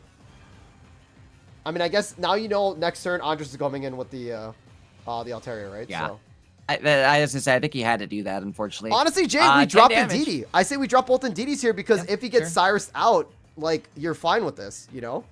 I think at least one Ndidi for now. But you're absolutely right. If it does get Cyrus out, that's fine. Go ahead, take it. You know, better you attack into that than the Steelix. Did they copycat yet? Ugh. Ugh. Definitely have a big hand here, but at this point, it's like, what can Andres get, though, that's going to, like, really hurt you? It's not like they're setting up for ninjas. So I would say you're probably... Oh, they're wow, he's just going to hit? I don't know if this is the move. Andres is not going to win. We have Cyrus in hand, so you're right. He's not winning this battle of attrition. He's not going to win this war of attrition. Okay. Oh, maybe he is. I mean, Jay, that's why I wanted that. That's why I wanted Ndidi, but here comes the Pokeball. You're right there, Taj. You got to be careful. All right, Jay, I am Pokeballing first. Oh, okay, perfect. Yeah, you're 100% Pokeballing first. Pokeball first! Oh my god! Please Pokeball first. There it is. There's our guy. Holy moly, dude. All right, Professor going out. Into the Cyrus and the Lucky Ice Pop. Huge. Yeah. Huge. I mean, either way, Jay would have survived. Now we just top deck a Cyrus, right? Either way, would have survived the revival. I think you're right. Because they're only hitting for 90. I do think we want to try to get up as much as possible. Ice Pop. We might have to two-shot this, so... Yeah. We're going to get up. We have to get up to 180, I think, to be able to survive the two-shot. But I suppose next turn we're going to heal for an additional 40.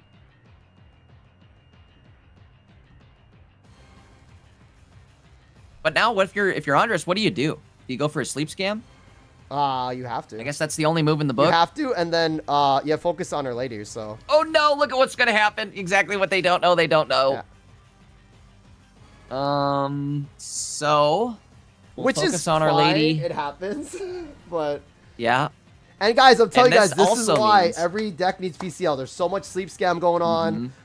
It was a big thing with Venusaur, but we just wake up regardless. I just say we keep it in hand just to. Oh, I wouldn't use it. I wouldn't use it. Jay, this Steelix is just eating popsicles. Yeah. Jay, honestly, Immortal we set up another Onyx. I don't say why not. The problem with that is it's got 3 retreat costs, and if they do something to like Sabrina or Cyrus you into it right now, it really hurts you. I guess. I think you're okay. Jay, the training area for Steelix. Also hitting for 130. See, again, it's like you got to be careful setting that up too, because now you're just helping the Steelix. They have to go Jay, in right on not dropping ult, the Onyx. Yeah.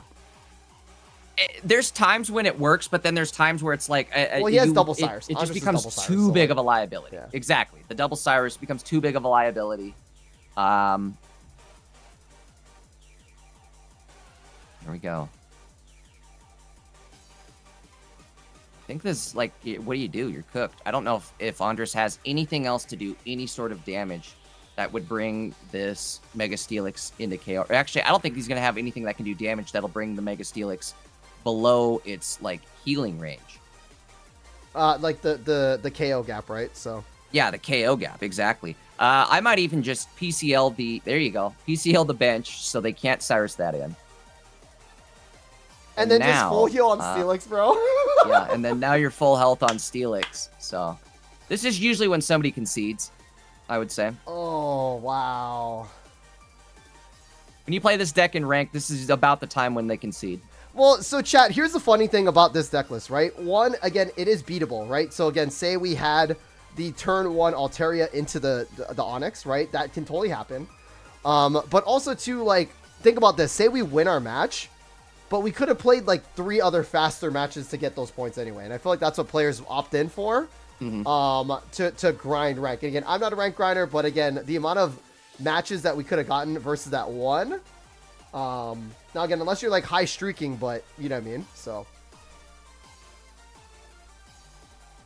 Also, Jay, my favorite card coming up is the new Haunter that's gonna be like an Ivysaur. I'm just kidding. Honestly, I'm wondering what is the effect on that going to be. Yeah. We don't want that. We don't want it to be an attack buildup. We want it to be Charmeleon. Yeah.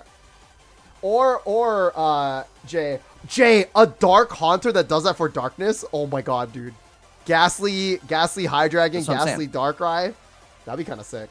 I would think, actually, I'm guessing what we're probably going to get for a Haunter is it's going to take energy from the graveyard. Maybe it'll take 2 energy from the graveyard and attach it to itself. From the graveyard? Synchro Summon, brother. Yeah. No, I'm just kidding. The graveyard. The discard pile, excuse me. But yeah, no, it'll take it from the discard pile and attach it to itself. And hopefully it does 2 energy, because it needs to... If you think about how, like, Megazard Y works, you need 2 Flame Patches and the double Charmeleon setup for you to even have a chance with Megazard Y. And Mega Gengar is going to be somewhat similar as far as the energy setup goes. So, again, we're going to need probably a similar card setup. I mean, Jay, think about this, though, Jay. I know people are going to do it. Pichu, Oricorio, Mega Gengar. You know what I mean? Like, just to get that 1 extra. I don't know. You know what I mean? Like... Yeah. Definitely could happen. My other thought is, too, is... Dawn Hydreigon. Dawn Hydreigon's a possibility, and we might actually see that be played. But no, my other thought is that we're going to see an energy card get added to the game. Like a colorless energy. And that might be... that might explain why, like, when you look at Gengar, it's sitting as 3 darkness, 1 colorless. And that 1 colorless is always kind of weird. Could either be just for, like, a potential baby setup, or, again, my cope is that they're going to give us, like, a colorless energy, where you can attach 1 colorless energy to any card in the game. No, Jay, we're gonna get a stadium card that allows you to add, you add darkness energy to any Mega Pokemon. I'd love it. I'd love it. Gengar. You know what I mean? Or, you know what I mean? Like, why would Charizard need a darkness energy or something like that? I don't know, you know, like... Yeah. I don't know. Hopefully we get something good, though, for Haunter. It's going to need a lot. We're going to get something for water. Yeah, we know water. No, Jay, we're going to get a water gym. I wonder what you mean stadium? A stadium, yeah, sorry. I wonder what, like, the next stadium we get. We're going to get a water stadium where it says, like, they get water. Like, you know, it's just, like, just something silly. So. What is happening with this game here? Are they going into a game 3, or was that it? Well, that was it, Jay. That was it? Oh, I thought we had one more game. Congrats to Dash. I guess it's Dash and Macho Man. Dash and Macho, baby. So guys, Pam Nardo also making it to top 8. Bro, Pam Nardo is crazy. They have made top 4, I'm pretty sure, like, every week this month. Jay, is it up for the screen share? I haven't seen the screen share pop up. That's why I was kind of wondering. Oh, it's up now. Okay. Oh, now it is. Now it is. Well, guys, really quick, this is where we're at. Super fast, Jay. Before we get into this, we're showing the brackets right now. So it is basically we're here, top 8 here. We're doing Macho Man versus Dash. IMP Brennan's gonna be waiting for top 4. We'll see what it is, what the matchup is, and we might just push it through, and then just follow this if that makes any sense. So we'll see how this goes. Actually, we can look at it right now. So we have a Baxcalibur versus a Belly Bolt and a Magnezone, or we have Greninja Absol. I mean, it's 3 different decks, Jay. We could run that as a top 4 as well, too. So we'll see how long these matches go, and we might do both top 4s, Jay, depending, yeah? Or what do we... Yeah, no, I think we should. I definitely think we should. But again, it's to be determined. For sure, we're going to be covering at least one of them, so... but Jay, here we go. This is our top 8. I apologize. It's not up yet. Cool, they just started finding each other. Cool. So, ladies and gentlemen, really cool. Dash MD versus Macho Man. Macho Man running, again, the Oricorio version without Pichu. Very interesting, Jay. But he does run Electrical Cord, which I feel that this deck needs. Electrical Cord also does run, I swear to God, Dash. Electrical Cord over, like, again, they're still running a helmet, but I feel like, again, your active attacker needs that cord to send those energies everywhere else. So, interesting that they're running helmet and cord versus, like, because you can't really do both, but we'll see how it plays out for both these players. So, let me turn back on the screen share. Also, Jay, too. Oh, no, Jay. Yes. Uh-oh. What's up? Ori in the front. It's Dash versus Ori. Ori in the active. We're going to see what happens here. We'll see how he can play this off here. And we do have the Onyx, the Bird Slayer here. So we might... This will be good, Jay. This is actually really cool, right? This will be an interesting one for sure. They may end up... This might be a game where we see double Onyx. Like a double Onyx setup. We'll have to see how this ends up panning out here.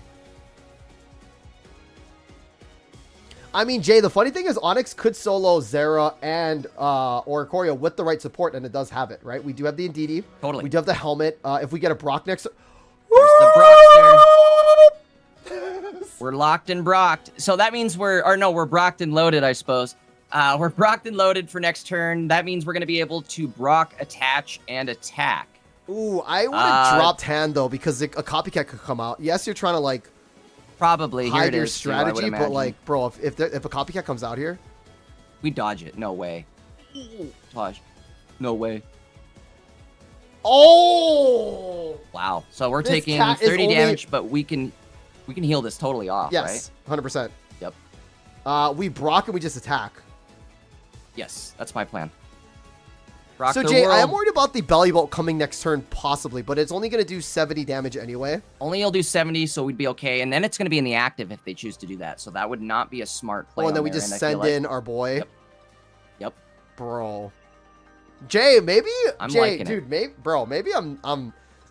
This Rock Snake, dude. This Rock Snake, bro. Maybe the headbutt is the way to go, too, right? Because now we're seeing, like again, the dig, power Jay, of the headbutt like, here. you got to survive turns, yeah. bro, you know? Like... You're right. Imagine we flipped a coin and we're completely immune to damage. We had to two-shot him anyway, so... Yeah, Jay, exactly. I mean, yeah, that's my take, right, is... However, we may end up one-shotting the Oricorio, which is probably the bigger goal here, right? Is we want to get rid of Ori. What's super cool, Jay... everything else kind of actually, this is kind of a bad spot. We have to evolve because of Belly Bolt. Oh, no. Right? But then we lose our 2 energy. But here's the funny part, though, Jay, right? So say we evolve into we evolve, right? And then Oricorio comes out there, and then we just wait until we're ready. Well, we can't even one-shot. What do we do? Hold on. I don't know. I wouldn't have done that, though. I mean, but you would have gotten killed by Belly Bolt next turn, Jay. Oh, no! No, oh, yeah. Because, Jay, of the, again, electrical cord. That's why. Electrical cord would have, oh, yep. You know what I mean? So that's why we had to evolve there. Cord. That is true. I didn't even think of that. That's the power of E-Cord tech, I suppose. No, it's great, especially with this deck, because now those energies aren't gone, and now we still have the 4 energies to attack next turn. So, he has to come in with... Well, Jay, if he sends out Ori... Now, the funny thing is, Jay, I think you're supposed to actually have the dig one out first, and then you have your Rock Snake next, so that you can one-shot. Then you can come in and one-shot with it, you're right. Because now we're in a position where... But Jay, funny thing is, hold on. Funny thing is, right? Say we, oh yeah, because say we have Rock Snake come out, right? So we have the other one come out, right? We dig and then we actually survive it. He has to send out Belly Bolt, right? Like, I think what's going to be great here is the fact that he has to attack with Belly Bolt. Oricorio's doing negative damage.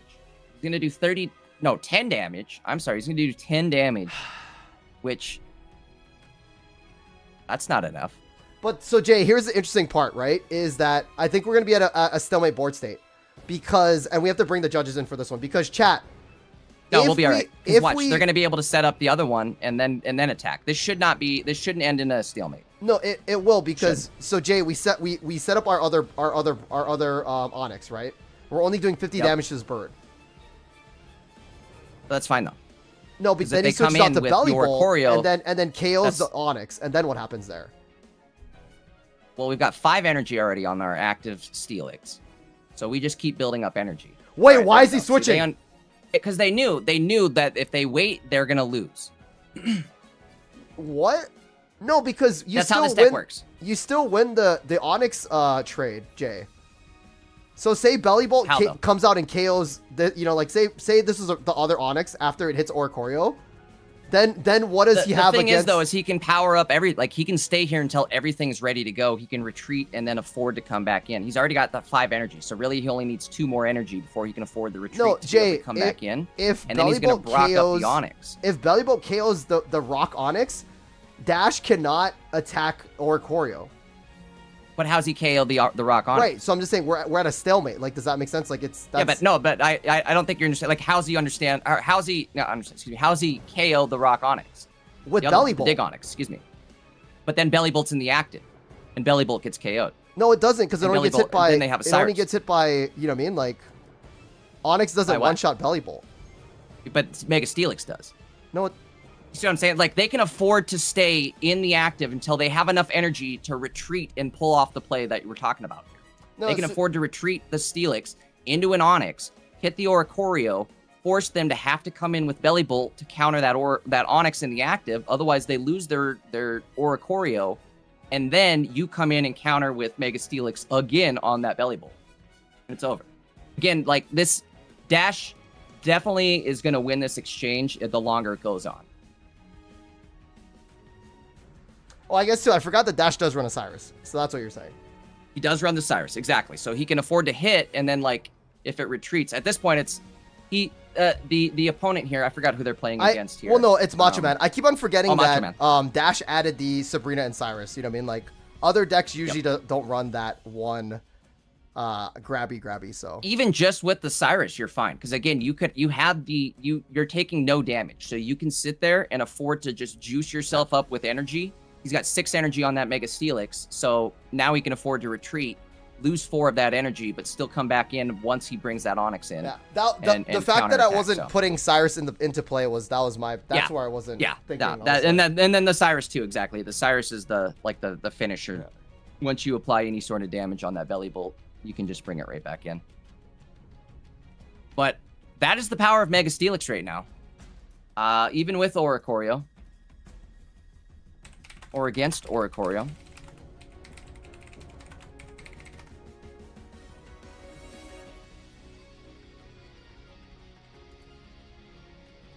Yeah, Jay, for me, for that play, I wasn't factoring in Cyrus. That's why I was like, what do you mean? We can't touch Belly Bolt afterwards, but it's I forgot Dash does run the I see what you're saying. Like, once I see what you were saying is, like, you thought once it retreated, they just have Ori in the Oricorio, then we're just locked. Yeah, exactly.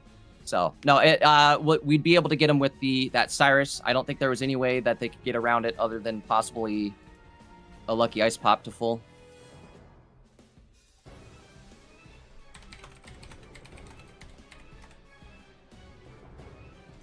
I just told chat, my bad.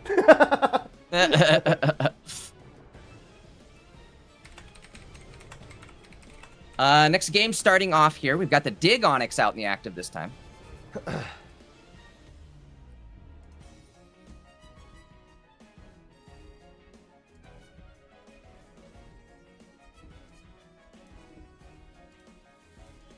Got Zera and Ori on the board. On the Bori. Guys, fun fact too. Again, this is our top 8, but each top 8 match is 1-0 right now. So a lot of players are no, it's not broken through yet per se. We don't know who's going to be. Yep. All right, that's big. There's our heavy helmet right off rip. Do we starting planes? I mean, it's still going to be 2-shot. I don't know if we would here. I don't know if I would actually, just because of the fact that you're gonna possibly mess up your 2-shot on an Oricorio if you do that. So I would hold off on the starting planes. If we draw Brock J, we're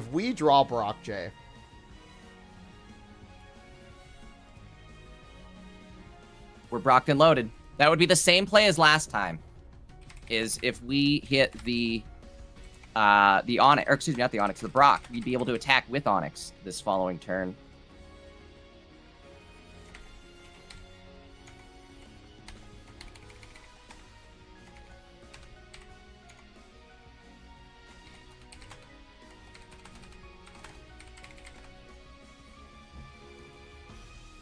Oh god, I just opened up CapCut. Oh god. Uh-oh. Uh-oh. My computer's freezing. Okay, we're good. Sorry.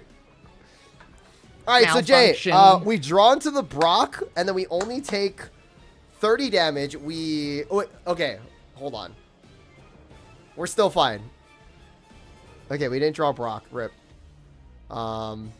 Belly Bolt's not going to KO unless we get an energy accelerator or energy generator, which could happen. But even at that, it only does 50. So I say we Ice Pop. Just to you know. Ooh. I mean, wait, is there any status? There's no status, right? Yeah, that's fine. No status, I think, so I think it's okay. But I generally like going with the Ice Pops first. I don't know. This maybe makes sense, because then we don't have... Like, we can use as a support later on, right? We're not support locking ourselves. So I kind of agree with that. Also chose not to evolve there.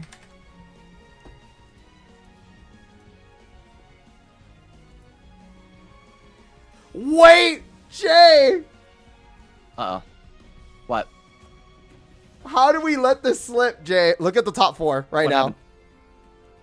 Is it another Frog EX Indeedee, Momo? How did we Steelix? miss this, Jay? Yeah, that's why I was just looking at him too. I was like, how the heck did he slide under the radar? Guys, But he Frog did. EX Momo is also running Steelix. Guys, we have 2 Steelixes in top 8. Imagine that's our finals. That would be hilarious. I mean... I would laugh. Chat, I mean, again, guys, like, this meta, why it works, I don't know. You know what I mean? Like, it's Goof City, so... So, Jay, we're at an impasse here. We could evolve into Steelix and avoid getting Now, KO'd by... this is where things get scary. Do you go, oh, no way they're going for it. No way they're going for it. And I think they can survive, actually, if you popsicle. Well, Jay, the downside is if there's... Well, did they energy generate already? Oh, never mind. Doesn't matter. Oh. Big. Big Lee. Because if they have double energy generator, they could do a 140 right now. But yeah.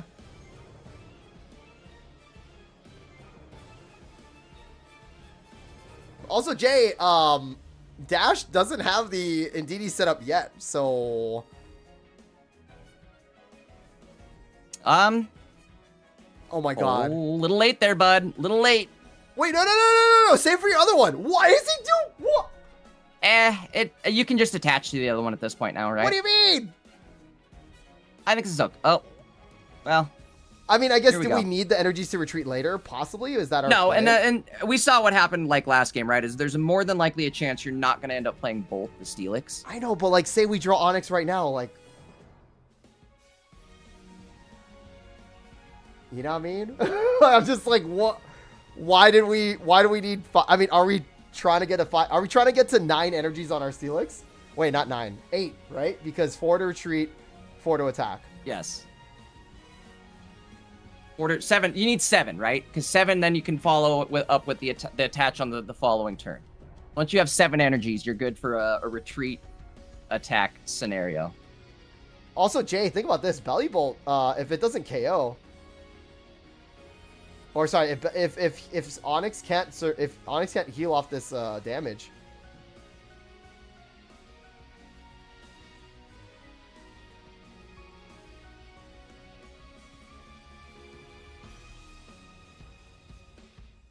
Oh, that's a lot of damage.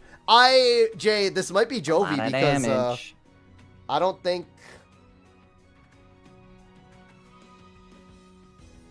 we need an Indeedee.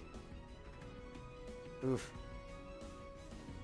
Jay, I think we ice pop and we find Indeedee with our copycat. I know it's a risky play, but we need a heads here. Oh, we got the heads. Okay, so we're surviving with we gotta see how much. All right, come on. Come on. So Jay, we copycat for the Cyrus. That's what we do. Ah, we need a Cyrus next turn. Oh boy. I mean, Jay, think about this, right? We make our pull size like smaller-ish, right? Versus putting those 2 cards back. You feel me? So maybe that was the play, right? To like not do because you would put 2 cards more in, right? So yeah. God. Not a good scenario. This is kind of where we're at, though, right?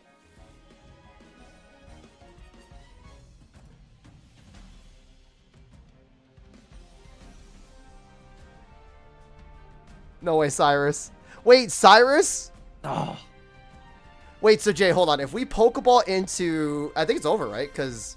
DD, yeah, I think it's over. Is there another Ice Pop? No,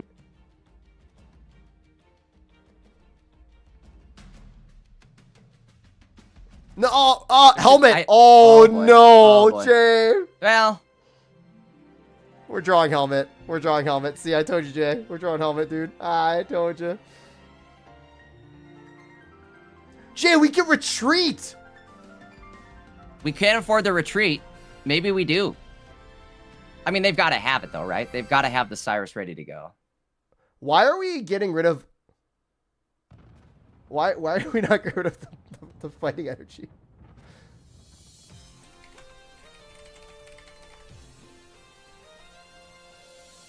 Oh, okay. Game 3, chat. Going to game 3. Wow. I mean, that's how you beat it, right? You just Yep. do as much damage as you can before. And how many turns was that? How many turns was that? Oh, 13. It's still kind of long. 13. So. Jay, do we want to let Brennan and Tan go through? It's Bax versus Mega Absol. This because the next game for top 4 could be Onyx versus Onyx, which would take forever. So like, that's fine. 'Cause otherwise, I mean, as long as they're not waiting for like forever. I say we let them go, Jay, but it's up to you. Yeah. No, I think that's a good idea. Let them do it. Right, because by the time our next top 4 is done, they'll be done too, right? So like, yeah. Okay. So guys, game 3 here. Hold on. Let me. So Jay.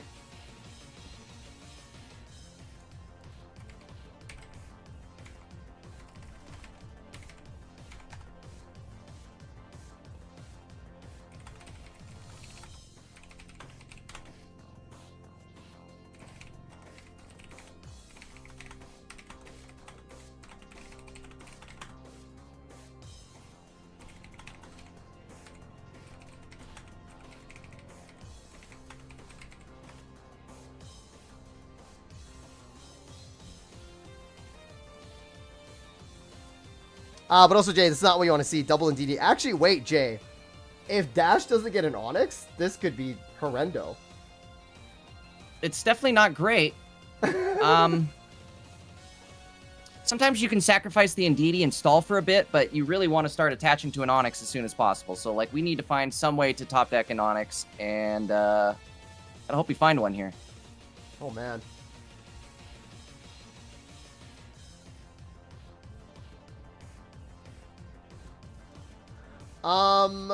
Jay, do we...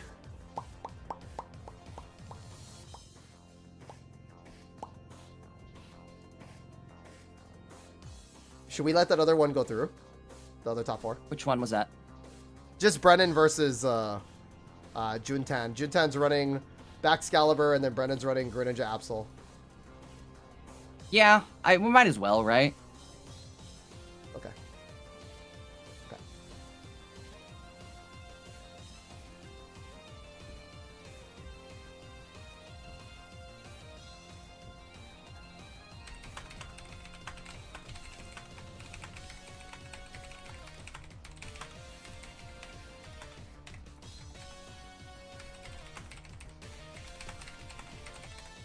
Cool. I told him to start.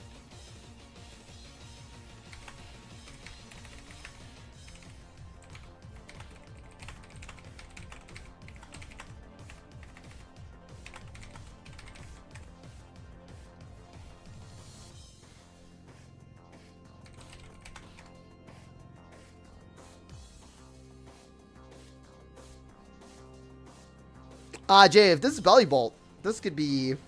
Also, Jay, looking at the board state here, double energies. I do not think this is winnable for Dash. Good. It's not great. We don't even have a Brock, like, ready to go. You know what I mean? So we can't, like, top deck into a Brock and an Onyx. It's really not good. Why don't we charge Very much if we're the so Belly not Bolt? good. I'm confused.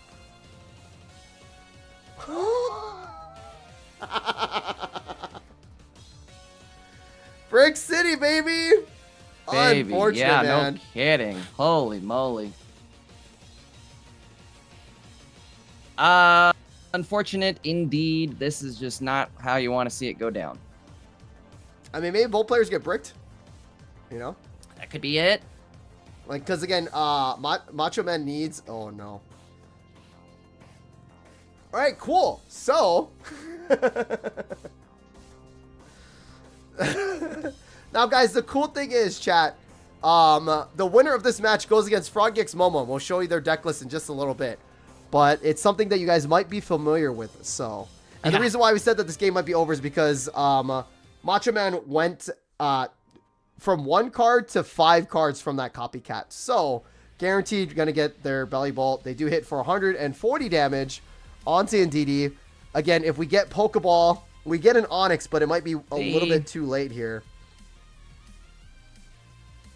Maybe? Well, Jay, it's not even... Maybe... Jay, it's not even the... what's it called? I mean, like, how do we survive all these hits? Yeah. Oh, we could retreat Jay into the other Ndidi. No, but then we just get Cyrus, true, too. Right?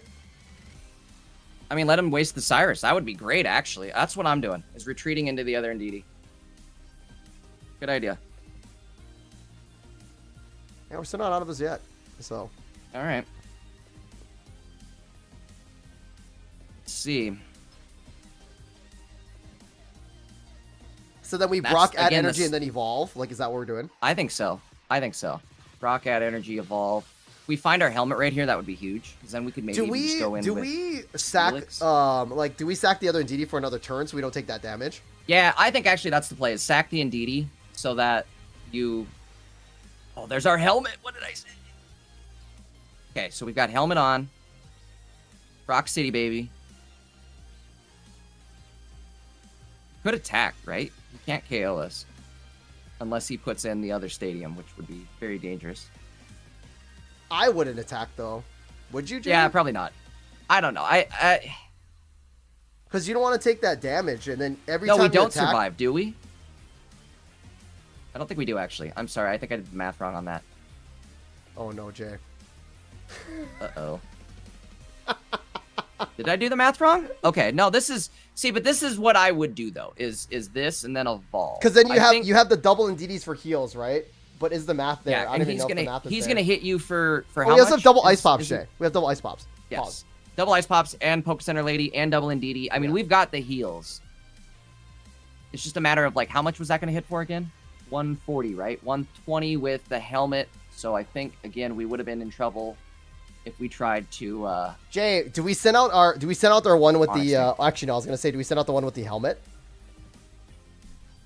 You do that, you're losing a lot of energy. It's kind of crazy, though, that Macho Man is this far along in his like, energy, they have the option to do that, right? Yeah, I say we send it out. 9 energy on the board? Jay. That's crazy. I say we send out the one with the helmet, so we do as much chip damage as possible onto this Onyx. But then you lose all that energy on your other belly bolt. I don't know. But you don't need enough energy like, to look, get it back. You have two on Ori. You just need 4 energy on your board. You know what I mean?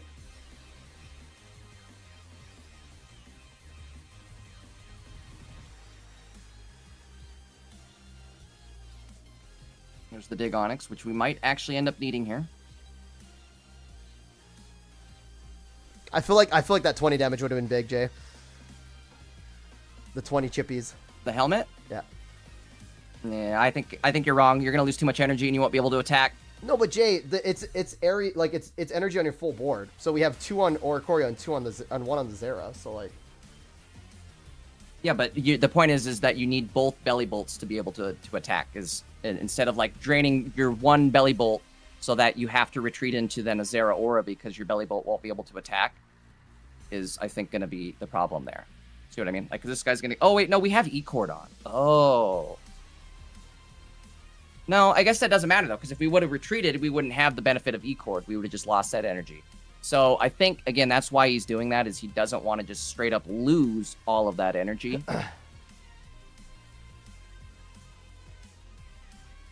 And then be stuck in a position where his second belly bolt wouldn't be able to retreat, attack, something like that. I don't know. Maybe you're right, though, Taj. Because now I'm looking at this. Maybe he did actually have enough energy on the board.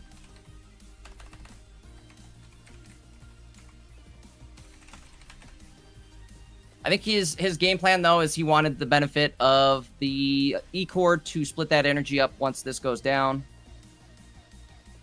I don't know if it's going to be enough here, though. Saving the Popsicle for some reason.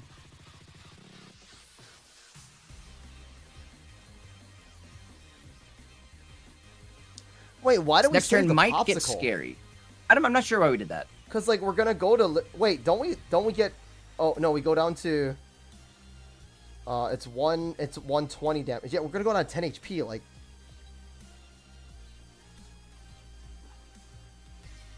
Jay, there's the training area. Wait, Oh, it got replaced. Oh god, I was about to say like, dude, like Yeah, what? yeah, yeah. Oh my god, Jay. Also, I forgot that we did 20 damage. Oh my god, dude, I'm all, bro. Do they need a miracle pop, I think is what's gonna come down to here, because they don't have enough energy to even pull off the dig play. Also, Jay, the last card is a Cyrus, by the way. So the last card is a Cyrus. Oh no, they have all their cards too. Yep, I didn't even notice that. Well, the last card's a Cyrus, and it Cyrus. doesn't really. Uh-oh. That's game.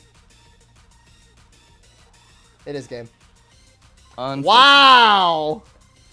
Jay, the fact that wow, dude. It's close. They had a really the fact that they almost won that is crazy, dude.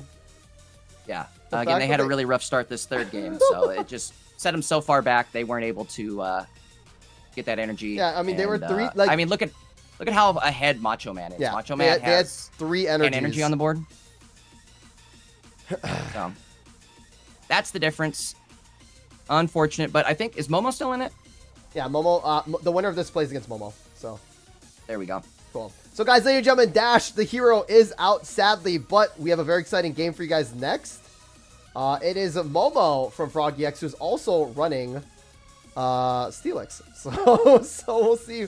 Is it and Jay? They're running double dig, which is very interesting. Double dig and 1 Poncho. Jay, interesting. What is their differences between their decks? I don't see now the Poncho. I normally don't run either, but I do run the double dig. Oh, so. They don't have the planes, Jay. We don't have starting planes with Momo. So. And that's one that I don't run with. No, maybe I do, because starting planes bumps your Indeedis up to 150, so there's benefit in that too. Yeah. But all right, I guess are we moving to Momo? Or what's the other person? Macho. I think Macho Man's was kind of laggy, right? So. Let's check both real quick. I think you might be right. I'll go to Momo and check, and then I think we just go to Momo, Jay. All right. Momo, big fan. Good luck. We're gonna deafen you. Thank you for streaming. Appreciate that. Once Momo's your opponent comes in, you can start streaming. Momo, thank you. Or sorry, you can start playing. So. Yes. Yo, Froggy X crew, gotta love them. It's so good. Love them. Shout out to Frogra. Nord was in chat a little bit ago. Shout out to Nord. Cool. We just have to find Macho Man, I believe. Okay, cool. So again, guys, really excited. Again, chat. Steelix still in it. Top 4. And again, Jay, like like Jay, why is this deck working? That's kind of I know it's a hard question, but I'm sure you can answer it. How, like why and how? It's the stall ability, right? Like you can survive getting past those turn 2 hits essentially, and then once you get online, it's like a Mega Venusaur in the sense that you're a tank and you're hard to deal with. You can also stall. I mean, it looks very like unorthodox when you look at it. Even that last game there where we had the like fact the that they double almost Indeedee came back start. to it is kind of crazy, Jay, right? Yeah, so. Exactly. It's like you can start with an Indeedee and have like a seemingly bad looking start, and kind of turn it into a good start where it's like, oh, okay, actually this Indeedee is going to end up being a wall for me while I build energy and then come in. But it definitely hits hard too, and the fact that you like start building up that damage reduction, I really like that. Like the built up damage reduction that you get on Mega Steelix ends up being kind of crazy.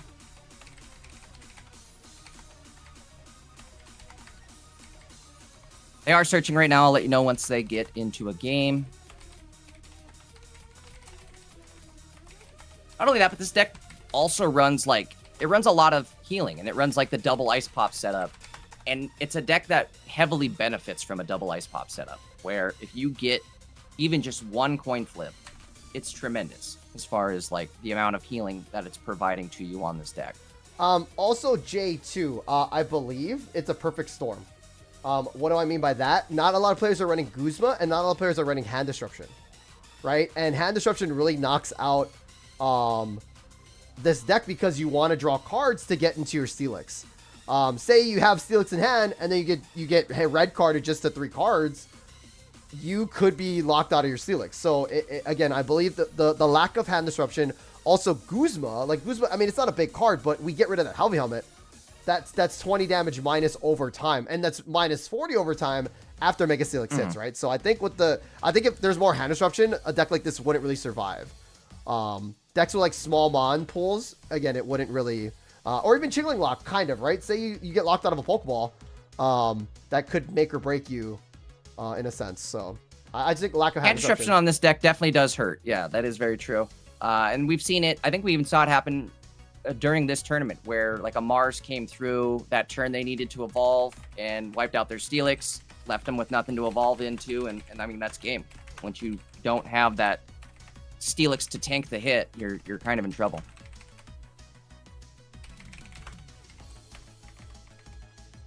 They were waiting on us. Luckily, I checked the Limitless, so they're like, I think we have to wait. I was like, oh, sorry, you guys can go. We're waiting on you.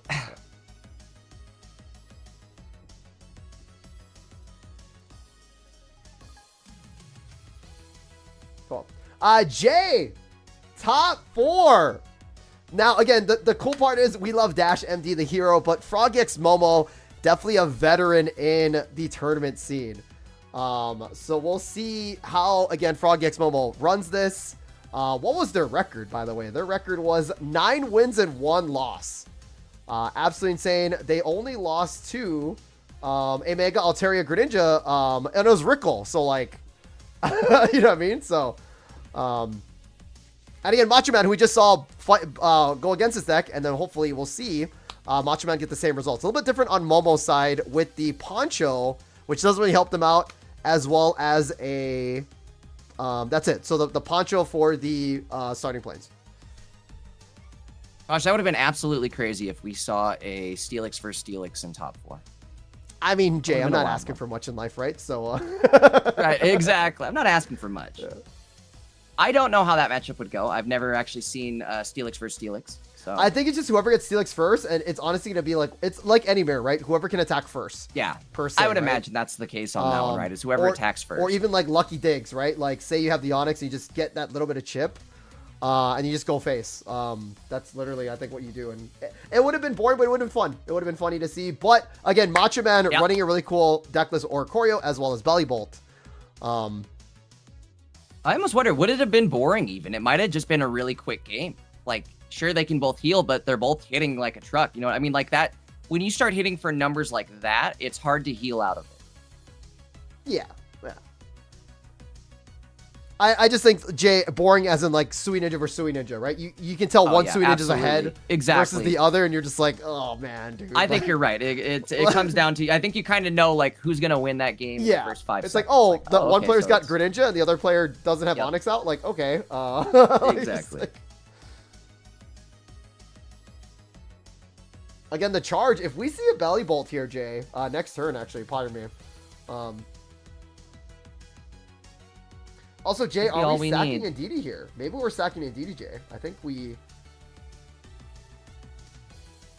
Yeah, I think so. Is it going down this turn? Do they have enough energy? I don't think... No, so we can still tank a hit. We could see a... What's it called? Maybe we add the helmet. Oh, no, we couldn't add the helmet. We could see an electrical generator or energy generator onto the back line and then add it, right? So that is true. But that would be the last Zera Aura a little that's late. Macho Man, right? So... Oh, there's One Piece, Jay. Uh-oh. Energy generator? No shot? Right. Last card?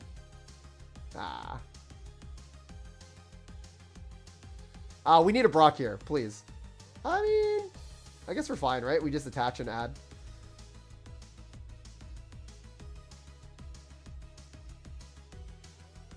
Jay, I don't think we're evolving and taking this hit, right? Taking this hit, right? Yeah, we have to. Yeah. We're just sacking the Ndidi, huh? Yeah, because we're about to take 150 to the face, Jay. Again, the 150 I need to figure out. Is the 150 needed? You know what I mean? Like, Ndidi goes down, but this might be enough for Momo to kind of clutch the game. Like, maybe they just fell into Momo's trap is kind of how I feel about it. Oh, that's huge, Jay. There's the Brockster. Whoa. Oh, I was like, what are we doing? Are we conceding? So Jay, I'm surprised that we evolved there. Don't we have one more Brock? I feel like, you know what I mean? Like, I feel like if we had another Brock. Also, now we can't. What do we do against Ori, Jay?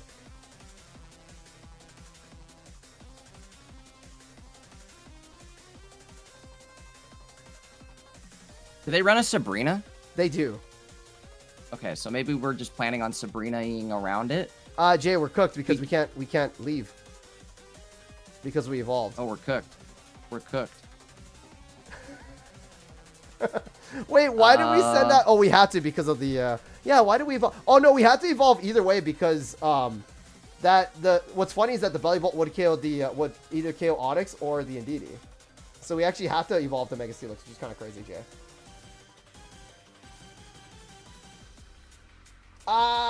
We needed the Pokemon Center lady there. Didn't we?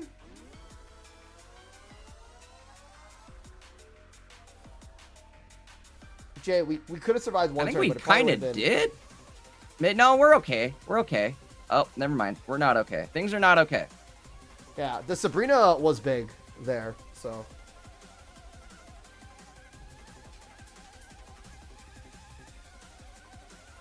Yeah, because if we didn't evolve there, again, the Sabrina would have just killed either the Indeedee or the Onyx. So, rough go.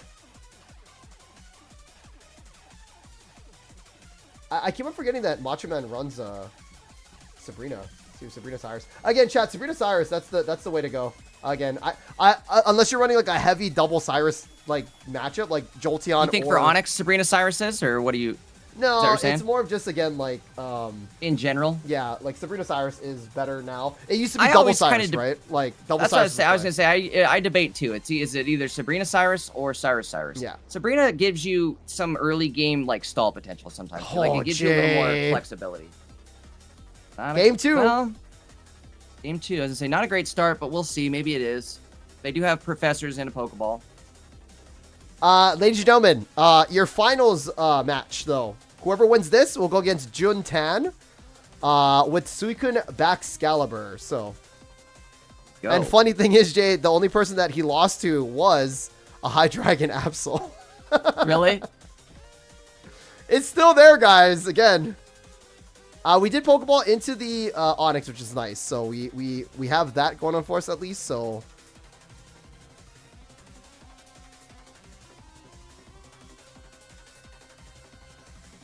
I mean, I would say we have to drop the Indeedee. I would have dropped Indeedee there. Well, no, but then it's a Sabrina target later. It's kind of tough. If we don't see a Tadbulb, Jay, we could be in a good spot for now. But we're going to see double energies on these Zeras, which is wild. Oh, we're definitely going to see a Tadbulb now, though. Rip. Uh-oh. Oh.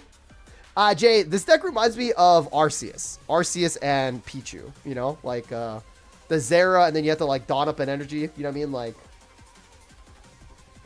Yeah. And I'm wondering, too, like, I think you brought it up earlier. Like, are we going to see the return of that dawn energy? And, like, was that ever really a thing, I guess? The dawn energy Arceus generation? Dawn Arceus Zera was definitely a thing. You know what I mean? Because say you started with Arceus in the active and you have Zera in the back, you just dawn energy up and now you're at +2, right? So... That was one of my favorites. I used to play that back when like Darkrai was a thing too. I'm like, oh, I'm gonna dawn my Darkrai energy or dawn my Giratina and play Arceus, and it was fun. But again, I don't know. Like, are we gonna see a return of that? That'd be cool. Maybe that's how again we set up Gengar, right? Oh man, Jay.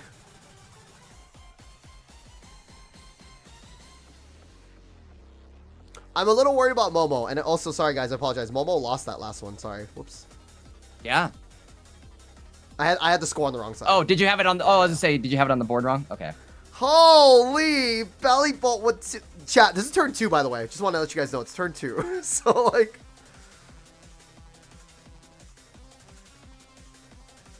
how about on Zera? I would have put the electrical cord on Zera, to be fair. Because you're not even getting attacked by anything anyway. You feel me? Like that just kind of, unless we're trying to like make his hand smaller for copycats, but like.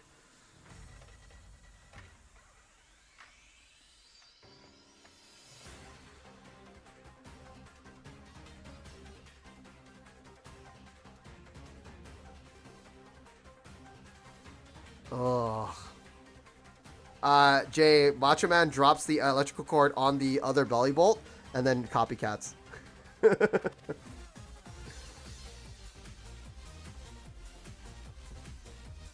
It might. Uh-oh. Is he doing it? That might actually be the play. Oh, Jay. Here's the interesting thing, though. Hold on. There's no bench space for Tadpole. It's 2 cats and a bird. True. We can't start setting up our other belly bolt. Jay, are we going for a coin flip here, or are we gonna just evolve? What are we doing, Jay? Unless we top deck Brock. I would imagine unless we top deck evolve. Brock. Unless we top deck a Brock, that would be insane. Oh. You know we're gonna copycat right into one.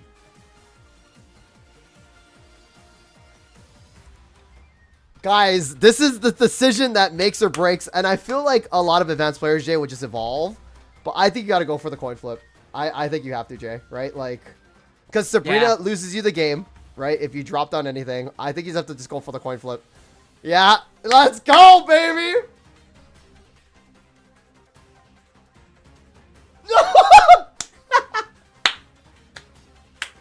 Sorry, chat. I'm hyped on. I can't believe that just happened. We I mean, finally Jay, saw like a you dig. think about it, right? If we evolved, there's no like again, we can't even drop any DD because of the Sabrinas, right? So like, there's.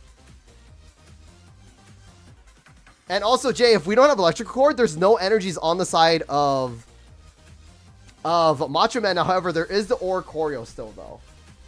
So at some point, the Aura Choreo is going to come out, and we have to power up our second Onyx, which is going to take forever. And yeah, so.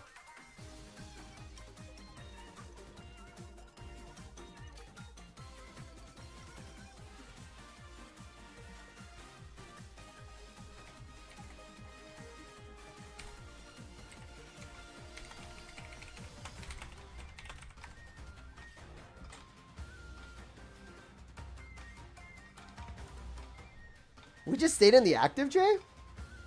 Staying in the active. And we're going to get a KO here. Oh, because we only had 3 energies, right? Or we only had Yeah.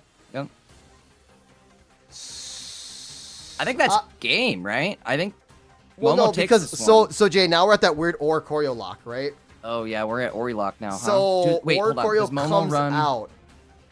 We can set up another belly bolt, but now we need to set up our other Onyx, right? And also, Copycat could come out here for Macho Man, which he doesn't really need it, but that's just more resources, right? So Ori hitting for 10, right? Correct. So he does have, yeah. So Jay, do we still drop? The downside is we still have to drop in DD. That's the weird part, right? We have to drop in DD down. I mean, we don't have. Sorry, we have to drop Onyx down. We have the Brock and the Onyx now, right? So. Oh, Jay, he also doesn't run the 50 hit, so it's not gonna be a one shot, Jay. He does run the dig though. I know. So Jay, we have to hit the dig here, which is crazy, right? Yeah, now also, again, the opponent's Jay, at 2 prizers, Sabrina so loses the game right here. Wait, no. No, I think we still survive, but it might be scary. Sabrina Cyrus? I mean, you just gotta hit. You gotta go for it. You do have to hit, so you apply that Mega buff. Steelix effect. Yeah, exactly. You do want to make sure that's an effect. Guys, this is gonna be crazy here. So Jay, what we have to do is we have to retreat Steelix, right? Go into Onyx, flip a heads, and then we Cyrus out the Ori. That's literally what we have to do here. Which is crazy. That's our only play, Jay. There's Brockster. I guess it doesn't matter now, huh? Yeah. So, Jay, guys, another coin flip here. Oh no, but Jay, say we Sabrina. Maybe it does matter though. Yeah. So say hold on, right? So I like this play, right? We add the energy to the active Steelix, Oh. right? Okay. We need to get a heads here, chat. Oh my god. Oh, no way. No way we're going big. Oh!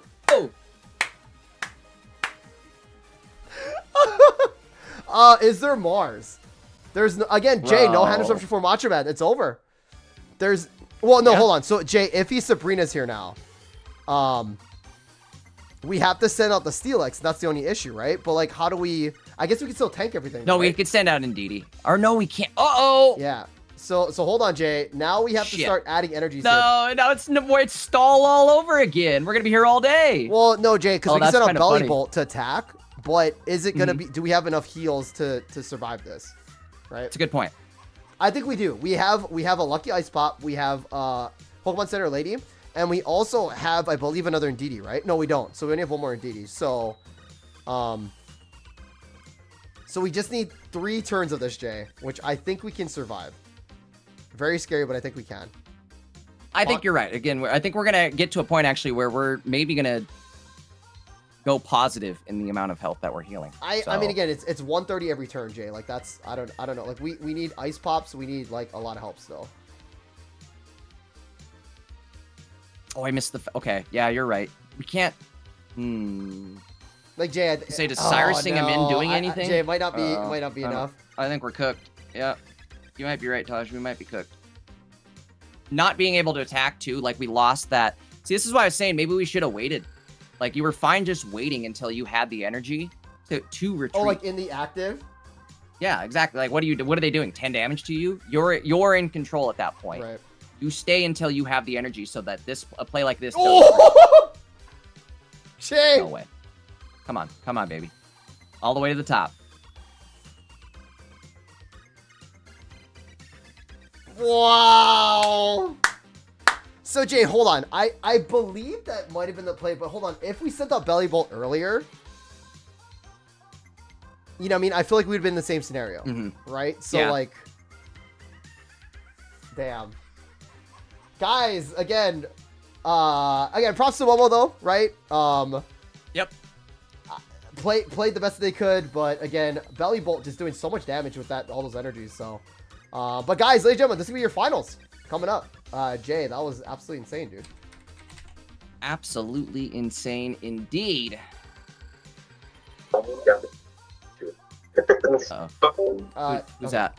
Sorry, Who that? Who it Jay, is? can you deafen? Jay, can you deafen, please? Thank you. Okay.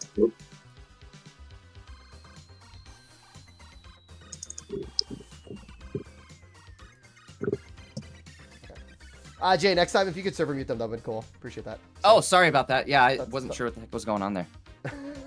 Okay. Why are we talking to him? Why don't we just mute him? My bad. Yeah, I was clicking on other things so I couldn't quite do it. Okay. So it's Junan versus Macho Man. I believe Junan is from Germany. We're gonna see whose POV is better. How's Macho's a little bit laggy, right? I believe.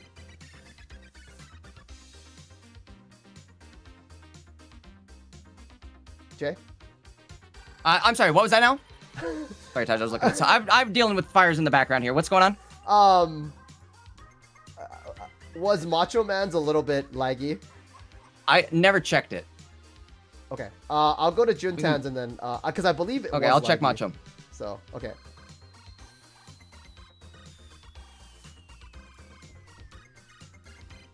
So guys, we're going to our finals here. We're going to talk to both the players. Again, it's Macho's looks really good. Oh, it does? Okay. Yeah, we can go up there. Okay.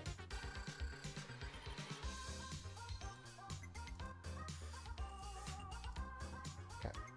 So ladies and gentlemen, this is hi.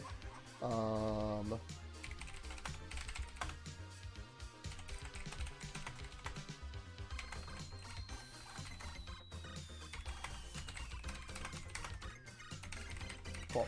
So guys, I told them to start in 5 minutes. We're changing the overlay. We'll probably just put Macho Man on the right spot so you guys can see it better, even though if it is, it'll just take me 2 seconds. So, but guys, Jay, this is our finals here. Macho Man versus Baxcalibur, which is actually a really good matchup for him. So, but a lot of heals, or sorry, a lot of HP coming in for Junan. So we'll see if Macho Man can actually handle it. The 150 will actually have to take effect for Macho Man. So again, if the Suicune does not have a cape, it will not be able to survive. So. And do they run? They do run one cape. Kind of interesting. They run one cape, one boat, one helmet. They're running the helmet, which is not how do you say it? Not standard, not the norm, I guess, right? So yeah.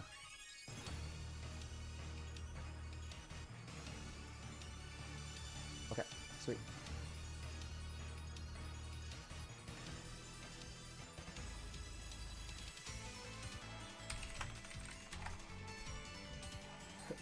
Okay, I think we're good, right, Jay? So, yeah.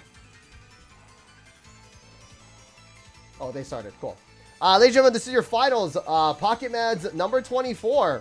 Paldean Pinnacle. Again, my name's Sajoma. We have Junan versus Macho Man. Again, Macho Man running the Belly Bolt with an Oricorio, and then Junan running the Baxcalibur, but also running a helmet as well as a boat. I do believe they do run one boat. So I think the only difference is instead of double cape, they're running one cape, one helmet, Jay, I believe, right? So, yes. Which again, the keeps are big. Not a lot of players are running Guzma anymore. So, but also a start with Junan having the Baxcalibur, or sorry, the Frigibax in the active. You don't really want that. Also, putting the helmet on the Suicune. Huh. That just doesn't really help you at all as much, I feel, so. But the Licia does get the 2 Tadbulbs for Macho Man here. Now, also keep in mind, the more Pokemon that he has out, the more damage that the Suicune is going to do.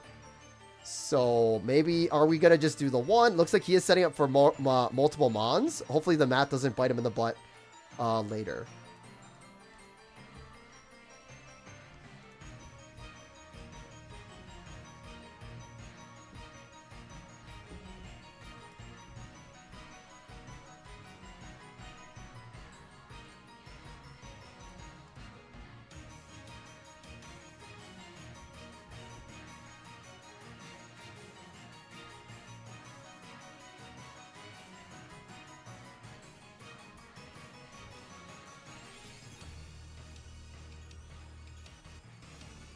So Electrical Core does come on onto Zera, so Zera does get KO'd, which is fine.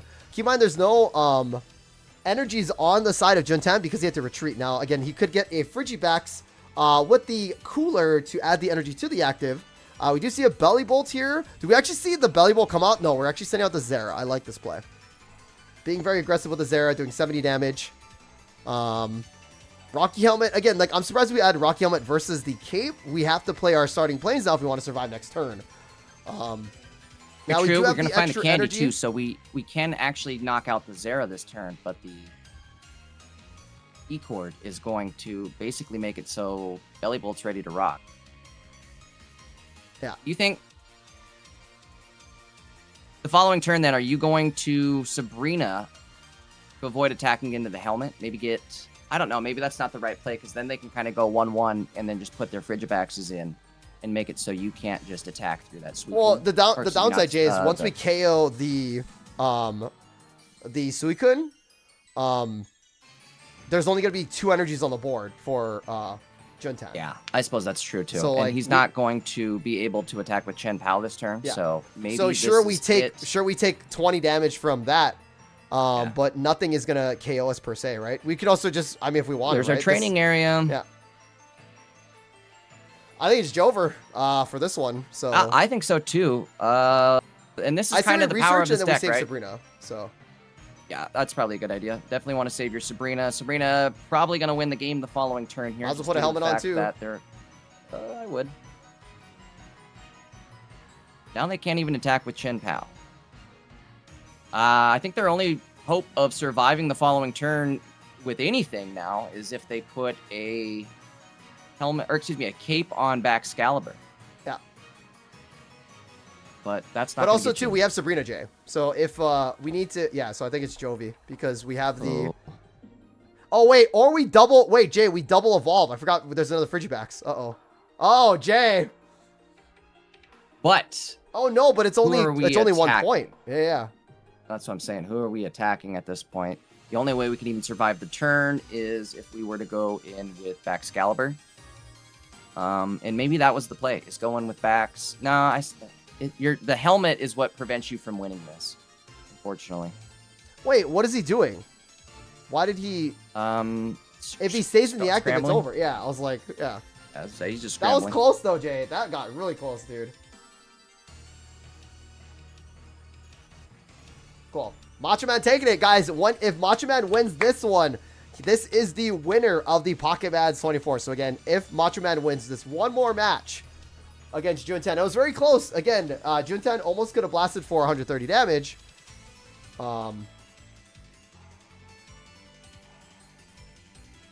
So yeah, that's why I think we're seeing so many of the Belly Bolt deck, like, as of recently. Because at the beginning of the season, Baxcalibur was definitely very popular. And I feel like this Belly Bolt deck counters into it very well. And so I think that's why, again, we're seeing such a rise in the Belly Bolt decks the last couple weeks of this set. It's due to the fact that it started strong with Baxcalibur. But, again, we're kind of seeing how they struggle. This might be a different turn of events here, though.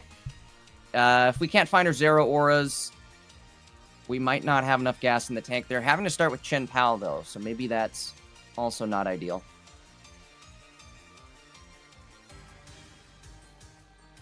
Chen Pao, unlike Suicune, Suicune can get basically started up with just 2 energy and start attacking, start pumping out like 60 damage at least, if you have your bench full.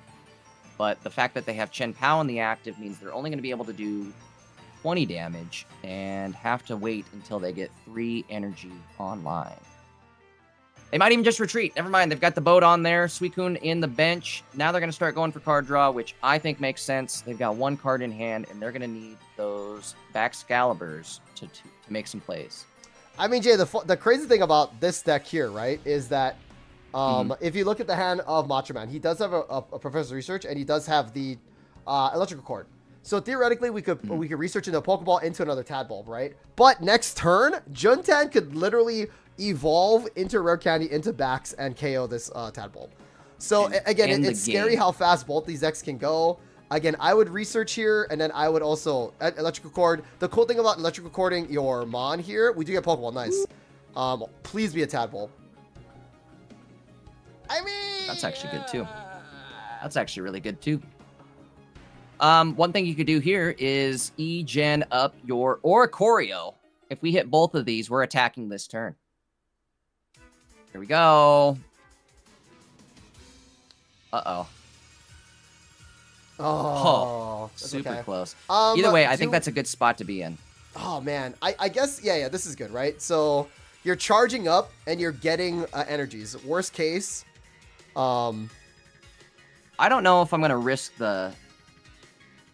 This is where it gets scary. I don't know if I'm gonna risk staying in the active to charge up. Because if they do manage to find the Rare Candy Bax, yeah. It's a risky play, but also Macho Man is up 1 game, right, Jay? So we can play a little more aggressive here.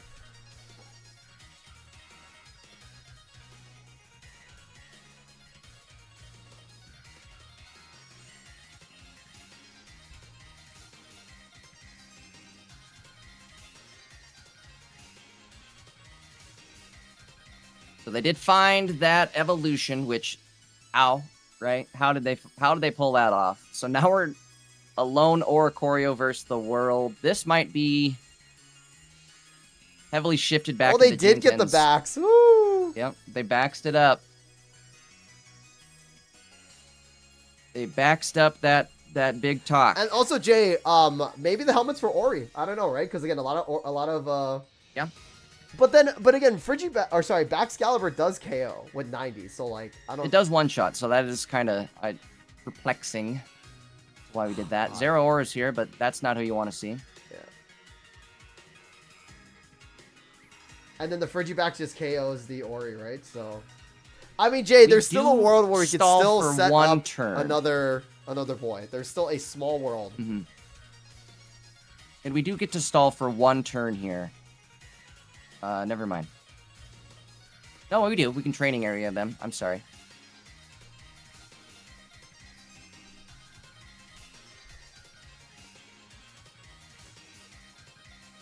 I mean, he should be adding energies back Excalibur. I don't see what we're thinking about here, right? Like, we added to Friggy. That's what I'm doing, is definitely adding my energies to back Excalibur, but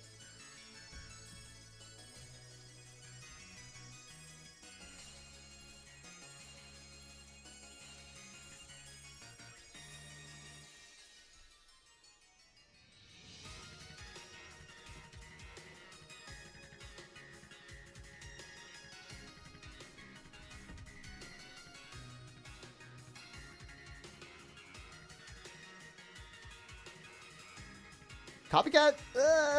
I mean, it helps you a little bit, you know? So two is definitely better than none.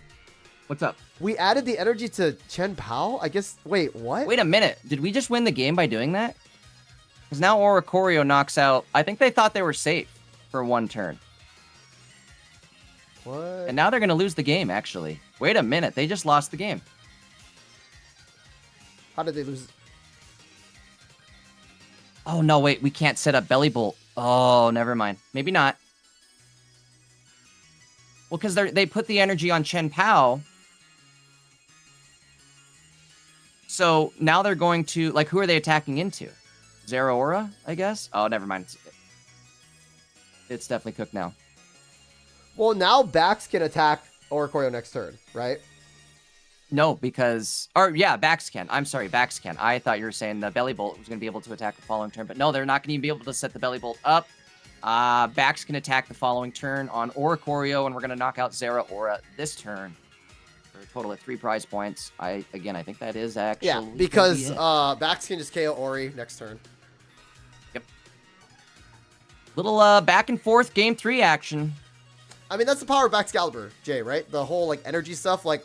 Water now has energy acceleration. Super lucky to find that evolution how they did with that bad start even. Remember, they had the Chen Pao in the active. They had to boat him out of there into a Miracle Suicune Fine with their last card in the deck. Wait, what are we... I mean, sure, whatever. Sure, why not? Play it out. Maybe he doesn't see it. Yeah, exactly. I mean, we've seen it happen before. Maybe that would be absolutely crazy. Maybe he doesn't see it. Watch him attack with Chen Pao or something and take the...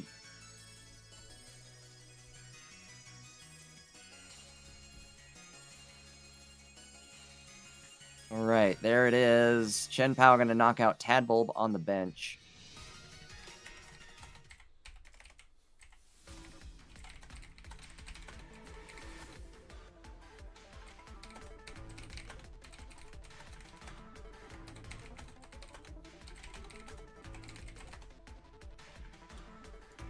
All right, cool.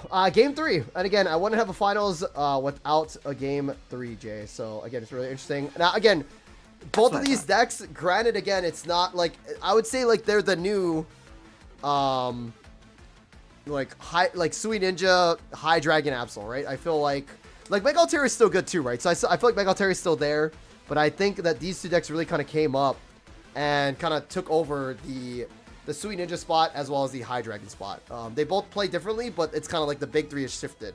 Mega Altair is still there though, right? Because it does, again, 2 energy for 130 damage, but you know what I mean? So.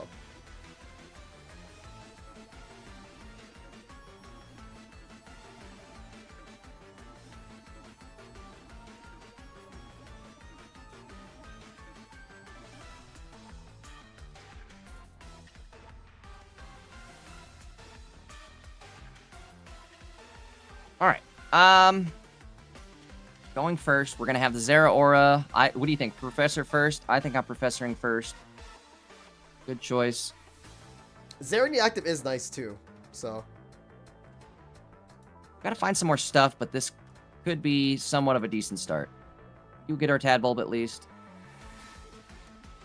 A potential E-gun on the Tadbulb. There it is. It's always nice. E-cord going out on the Zeraora as well. Which leaves a helmet for the Belly Bolt, or the Tadbulb, soon to be Belly Bolt. Thunderclap Flash. Is that what the move is, or the ability is for Zeraora? Thunderclap Flash goes off. If we see a Frigibacks, this could be rough. But if we don't, yes, this could be a totally different momentum swing. So, oh, double, sure, okay. We could see Suicune and Chen-Pao, right? Oh, okay, hold on.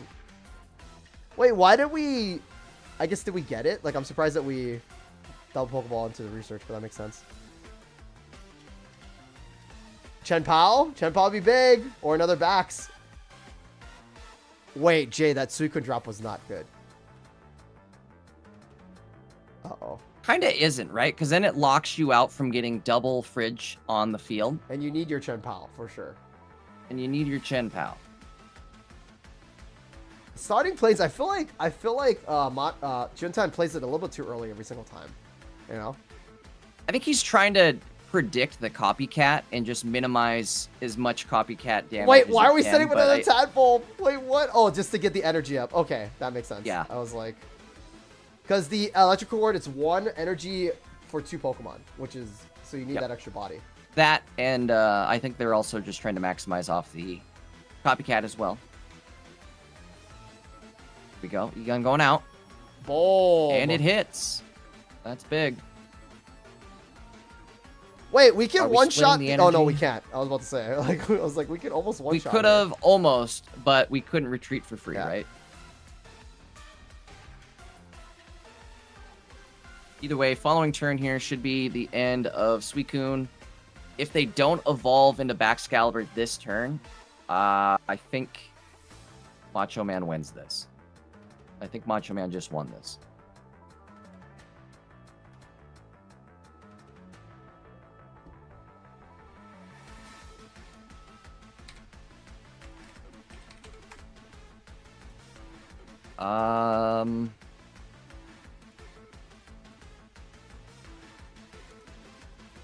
Irida. Okay, hold on. Oh, wait, that's a wasted Irida. I don't know why. I think we're squirming. Training area. That's not going to get any better for Juneteenth.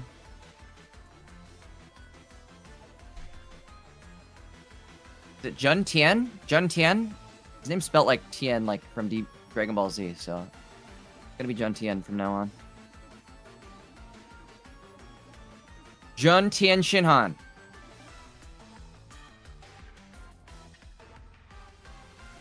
Alright, so Belly Bolt going in the active here, and we will be able to hit for 150. More than enough to knock out this active Suicune. I'm sorry, 170 with type advantage. That's crazy. Hitting big now. The other Suicune going to come in, but I don't think they can do anything. They can't really even attack into you with the helmet on. They can't survive the hits. I think we're looking at our potential new champion. So we do have the rare candy does come out for Friggy. Power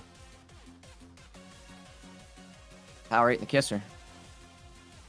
Unfortunately, I don't think, even with the cape, anybody survives here. It's the downside. I think Jun Tien. And again, it's a bad matchup, accepted right? That fact. For Jun Tien. Yep, so. definitely a bad matchup. Yep. Yeah, that's what I was saying earlier is I think due to the rise, that early rise of Baxcalibur early in this season, we are now seeing the rise of Belly Bolt late in the season. But that'll do it, folks. Little BM action going on here. Why not? You're the new champ. Macho Man, though, taking it. Ladies and gentlemen, Jay, that was your finals. Again, really cool, right? We saw a lot of great decks. We saw Steelix. But again, Belly Bolt being the champion, and I think it's deserved, right, Jay? Where I think so. It does really well against Suicune. It does really well against Altaria. It does really well. It's just really fast. And I think Electric kind of needed that little burst of energy, right? So, Jay, so that concludes the tournament. Again, that was great. Again, Macho Man, congratulations for winning the tournament. Let's go over... Did you just go over the standings real quick, or? Yeah, sure. I guess what are you? Did you want to do that, or? Here? Yeah, that's fine. What are you looking at? We can go just real quickly. We'll maybe do like top 4 or something. So, yeah. Okay. I guess. Okay, guys. So we're looking at the standings here. We've got we'll just go through our top 4 real quickly here. We've got Macho Man, not Man. He's Min. Multiple men winning And this week's PMPT, number 24, Paldean Pinnacle. Again, this is going to be the last one of this Paldean Wonder set. But Macho Man taking first place. Going second is Jun Tien with Suicune Excalibur. Third place, Frog EX Momo with Mega Steelix and DD. Unfortunately, that Mega Steelix deck just can't break out a top 4, it seems like. Following that is Brendan with Greninja Mega Absol coming in 4th place. An honorable mention real quickly is Dash MD, another one of those Mega Steelix players almost making it to top 4. Again, couldn't quite pull it off, but maybe next week. I guess, Taj, real quickly, you want to take just a quick tab over to the metagame so we can kind of see what the percentages were? Sure, we're over there. Okay, look at how many Suicune Excaliburs there were. A ton of them this week. 13% of the share, 14% of the share, almost 50 players. And again, I think that's why we're going to kind of see a rise in Belly Bolt here towards the end of the season. I think that Belly Bolt deck does pretty well into Suicune. And it does fairly well into the Swablu decks as well, too, right? Zero Aura being able to one-shot Swablu. Kind of a big thing. So, Maddie is going to break down this metagame a little bit more for everybody on Monday. So make sure you're subbed up to Maddie's channel. While you're at it, guys, make sure to drop a like on this stream. Definitely helps us out. And I think we're over on Taj's Twitch today, so make sure you're followed up over on Taj's Twitch if you haven't done that yet as well. My name's Jay Dankus. You guys know who I am. You can follow me on Twitch and YouTube. I do stream tournaments, high-level ranked gameplay all throughout the week. As soon as this new set goes live, I'm going to be pulling a lot of cards. Well, I think we're going to probably hit gold cap. And I've got like 700 hourglasses saved up. I've got a crazy amount saved up. So and then Jay, I do want to say this too, real quick about like the last standings. If you look at it, right, first place Belly Bolt, second place Excalibur, third place Mega Steelix, fourth place Greninja Mega Absol. The cool thing about this, guys, is that it's very different. If you look at Mega Altaria, it is kind of getting pushed out of the meta. The first Mega Altaria deck is like 10th place, which is still really good. Even from can we look at yesterday, day 1 versus day 2? You see, well, I guess it's not as big of an impact as I thought, but I was going to say, there's definitely not as many Mega Altarias in day 2, I feel like, as there was in day 1. Yeah, for like, sure. Once we hit top cut, those Mega Alts started to fall out. Yeah, because of Belly Bolts, because of the new meta. So again, like, we aren't really stuck in a meta per se. It's always pushing, it's nice. There's always going to be a big 3, right? Suicune something, but again, Belly Bolt, Zero Aura, that's refreshing. Again, even Steelix kind of making it out, right? So you could say we have, like, 3 plus a rogue deck, you know, and then that's every meta of Pocket, you know what I mean, if you think about it. So I think we are going to get the new set. I think this season, I was going to say real quickly on that, Taj, I was going to say this season ended very healthily. Yeah, it's this, like, look how diverse this top 10 is, you know what I mean? Like, it's all, you know, I know we're probably going to get roasted saying, I hate Swablu sucks. I get that part, but that's just like we've been saying all day today, right, Taj? Just run more PCLs. Yeah, no, and I think that's the reason why more PCLs in the community, people are running Swablu's PCLs going to go down. I think people are running PCL and you're starting to see it. So, yep, you're starting to see it, right? Yeah. So, either way, I am super excited for this next set. I can't wait. I'm going to be cracking packs on, what day is it? Wednesday? I think it goes live on Wednesday, the 25th at 6 p.m. Pacific time. I'll be live for that, going crazy. As soon as there's either tournament or some sort of, like, gameplay that we can try out those new decks in, I'm going to be there too. So, again, make sure you guys are subbed up to that on both Twitch and YouTube.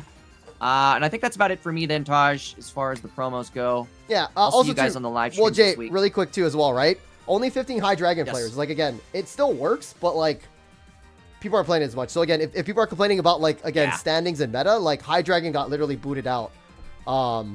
Even with, like, Lucky Ice Pop, right? So, Taj, how do you feel about this? I personally think that we, as Pocket Mad, like the Pocket Mads tournament series, banning Lucky Ice Pop at the beginning of this set, I think we played a huge part in, like, putting that Hydreigon Absol deck into extinction, basically.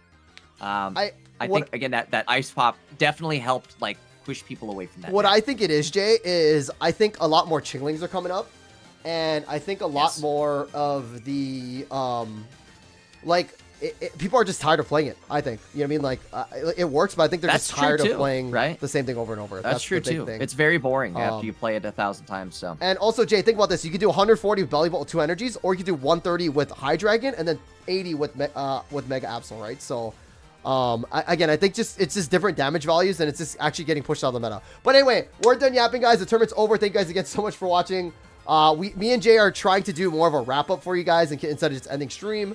But again, we appreciate everybody. Thank you so much to the judges. Thank you, Kat.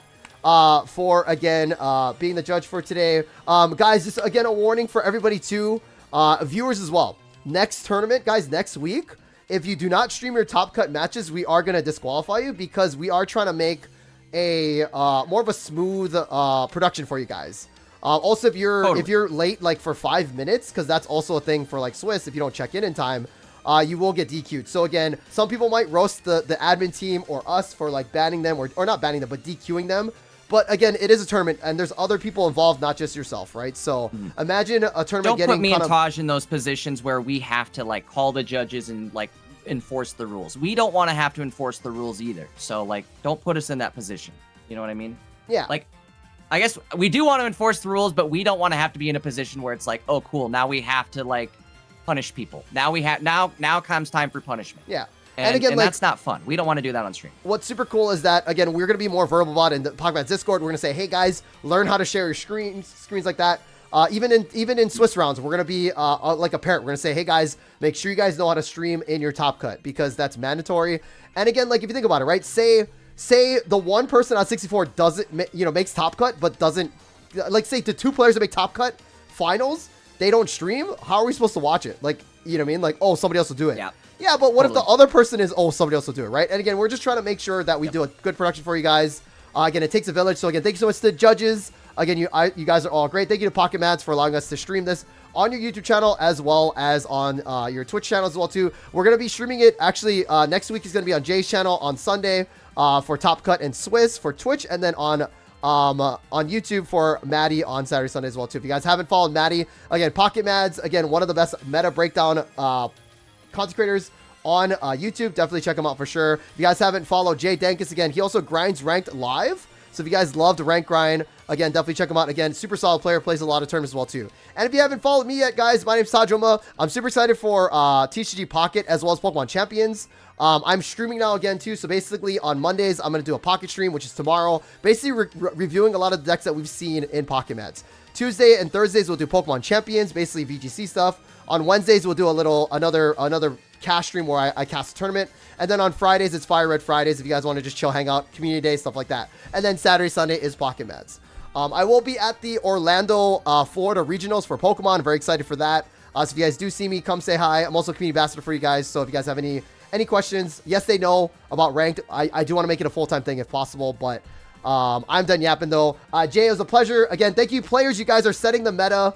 But again, excited for next week as it'll be a totally different meta. I think it's going to be a big shift because of the new Mega cards as well as Charizard. I think fire decks are going to be big, like you said, Jay, and I'm excited for you. Also, Jay, are you streaming tonight, possibly? Or maybe no?